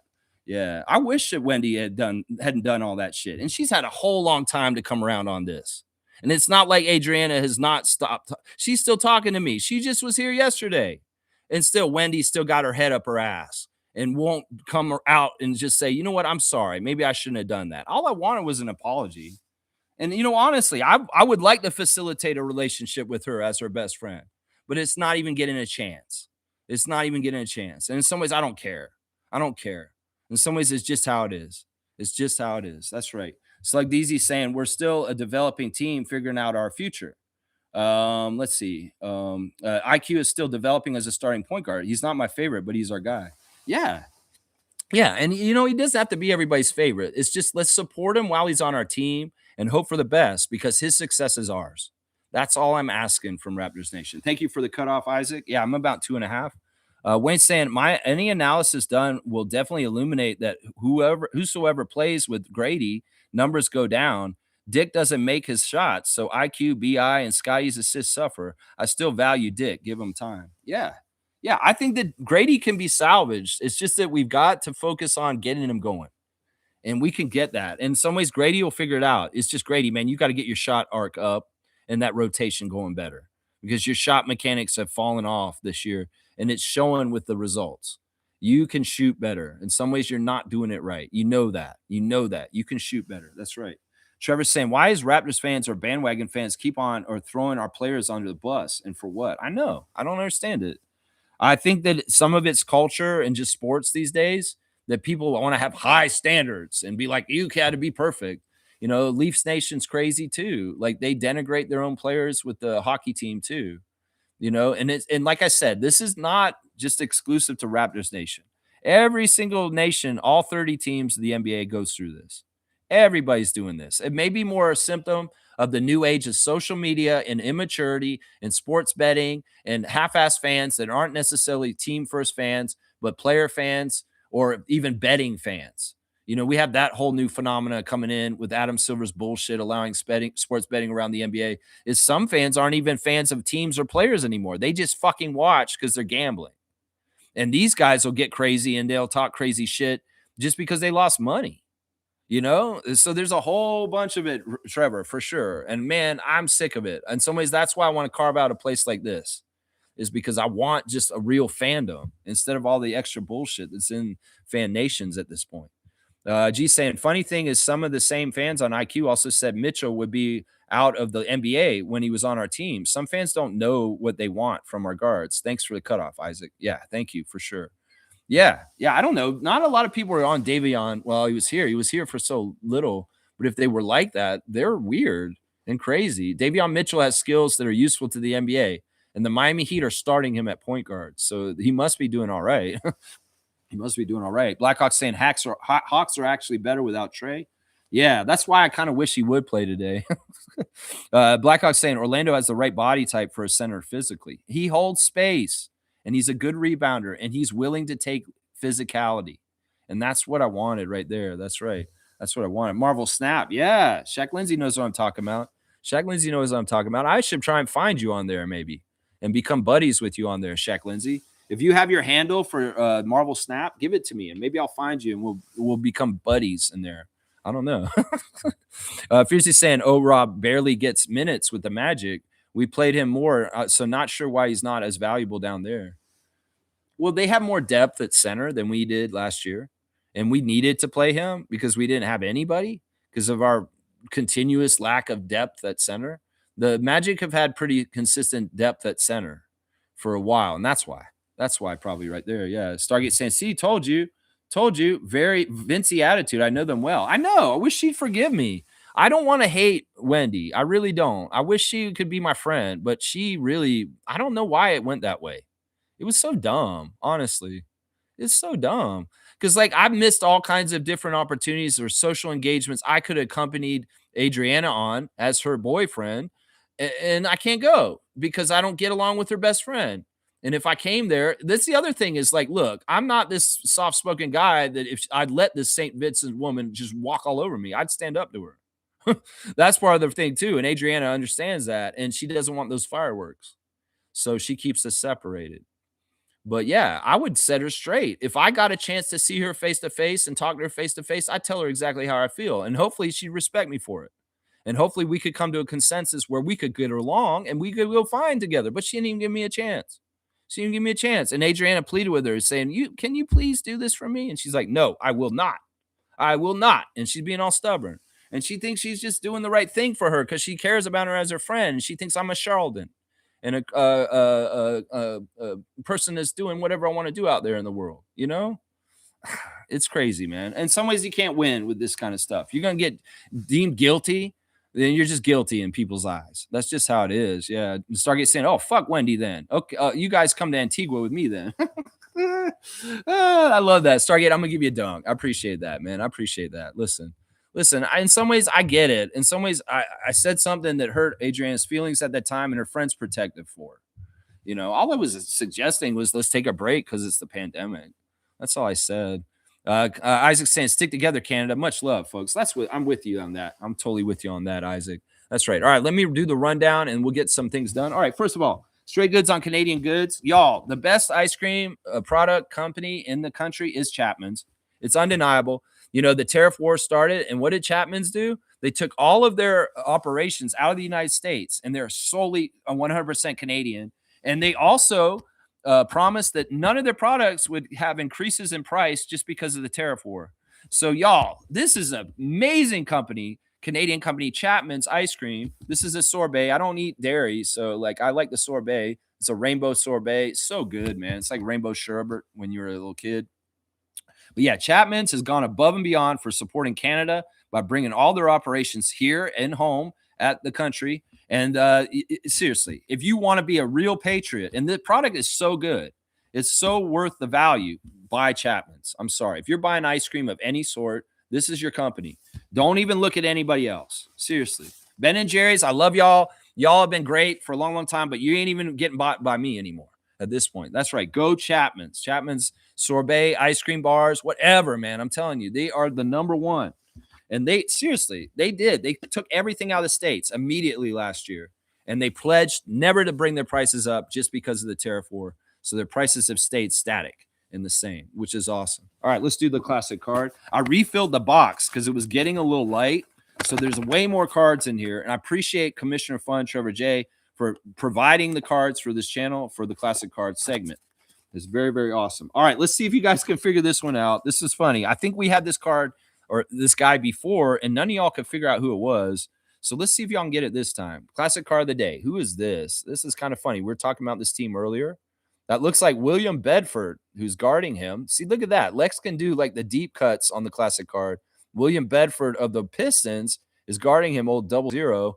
Who is that bull that is in the picture right there? If you can name this bull, you get the classic card points of the day. Full name answer, please. Don't give me half the name because you won't get the points if you just give me half of it.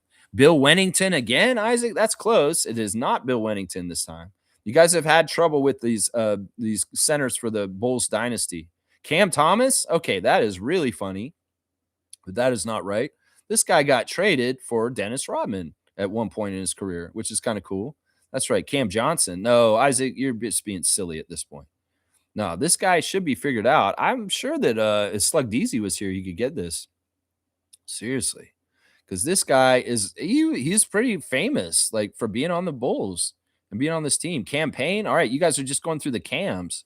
No, his first name is the same as the same first name as number 1 on Star Trek The Next Generation. How about that? There you go. If you know that Star Trek nerd trivia there. Yeah, you know Ked Bushier. Ked Bushier. No, Jed Bushler. No, it's not Jed Bushler. Judd Bushler. No, it's not Judd. Judd is a guard forward. This guy's a center. This guy's a center. So Bill Wennington was the best guess so far. Will Purdue. That's right. It's like easy. I knew he knew who it was. Of course, it's Will Purdue. Will Purdue was traded for Dennis Rodman to the Bulls, to the Spurs. Spurs, Bulls. When Rodman got to the Bulls, he got traded for Will Purdue. That's right. All right. Yeah. Slug Deezy is perfect for the new year so far. He's gotten all the classic cards in the first 3 days of the year. So Slug Deezy will get Will Purdue. And you know what? I feel like we just might as well keep the 200 points going for you, my guy. You can get 200 on this one, just like the other two. So, yeah, we're going to give you Will Purdue. Will Purdue. Yeah, he was goofy, man. Like, he would not be able to play in today's league for sure. He would not. He's too slow, and he would be left behind. So 200 points for Slug Deezy on Will Purdue. All right, there are birthdays today, guys. We have 2 birthdays today. First of all, I'd like to say happy birthday to Jordan's Michael Jordan, Rondé Hollis Jefferson. That's right. We saw Jordan's Maple Mamba or Jordan's Black Mamba. We saw Rondé in recent years playing for the country of Jordan and looking like Kobe Bryant in FIBA action. So we want to say happy birthday to Rondé Hollis Jefferson, who's turning 30 today.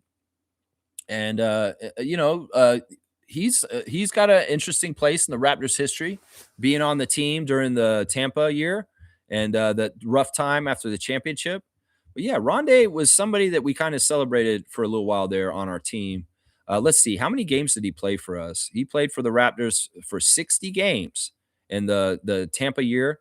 6 starts, and he averaged 7 points a game for us. So he wasn't just a bit guy who came in. He was actually a rotation guy that actually really, really helped us for a while. He actually played in the playoffs for us in the bubble. 5 games in the playoffs he played for us too. So happy birthday to Rondé Hollis Jefferson, 30 years old today. Also, I want to say a happy birthday to, why does it say he's 31? That's wrong. He's not 31 today. He's 30. Happy birthday also to Linus Kleza. Linus Kleza, Linus the Menace, played for the Raptors for 3 seasons. He was on the Raptors for 3 years. He played 108 games for the Raptors, started 29 and averaged almost 10 points a game. So happy birthday to Lithuanian Linus Kleza, who's also in the Raptors history, and it's his birthday today. So yeah, happy birthday, Linus. Yeah. Yeah, let's see. Wayne's saying being friends to my wife's friends are way down the totem pole. My circle is small, no space for them. See, Wayne's like, it's not a big deal. And in some ways, it hasn't been a big deal. It's just that when the family's not getting along with me and I can't really be around the family functions, I'd like to be around some functions with her, but I'm completely on the outside looking in. That's exactly how it is. It's just how it is. I have to either accept that or move on. And that's the tough decision I have to make, is to continue to accept this kind of way or move on. And at times I've tried to move on and I have moved on, but also we keep coming back to each other because we do really love each other. So it's a tough situation. It's not an easy situation. Let's just put it that way. It's not an easy situation. Stargate saying, I remember Will Purdue in college at Vanderbilt. That's way a long time ago. Man, you're showing your age from that one. All right, the Raptors injuries. Chucky Hepburn's day-to-day. Jakob Poeltl is out. The Hawks. Chris Stapps is day-to-day now. Trae Young is out, and Nafali Dante is out. The referees for tonight's game. Carl Lane, he favors the Raptors. John Butler, he favors the Raptors. Sayesh Mehta, he favors the Hawks. That is your ref report on that one. The refs are pretty good. Carl Lane's a good lead ref for us to have.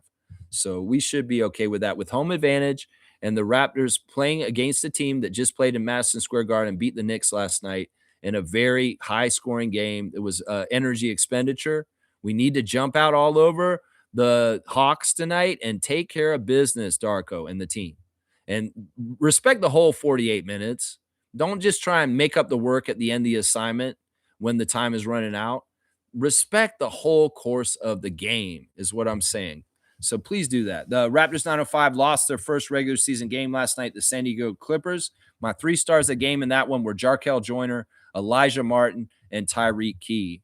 And that's pretty much it, guys. I'm pretty much done with the stream at this point. I appreciate everybody for joining me for a couple hours and so. And I hope everybody has a fantastic Saturday. Let's get that win tonight against Atlanta, and we'll react to the game tomorrow in the morning on Sunday. Yeah, good morning. Good day to you, Cool Cat. Good to see you right at the end here. And stop taking all those threes early. That's right. Build up to the threes so that you're making them more consistently, because when you start building a brick house, well, that's what you got, a brick house instead of a win.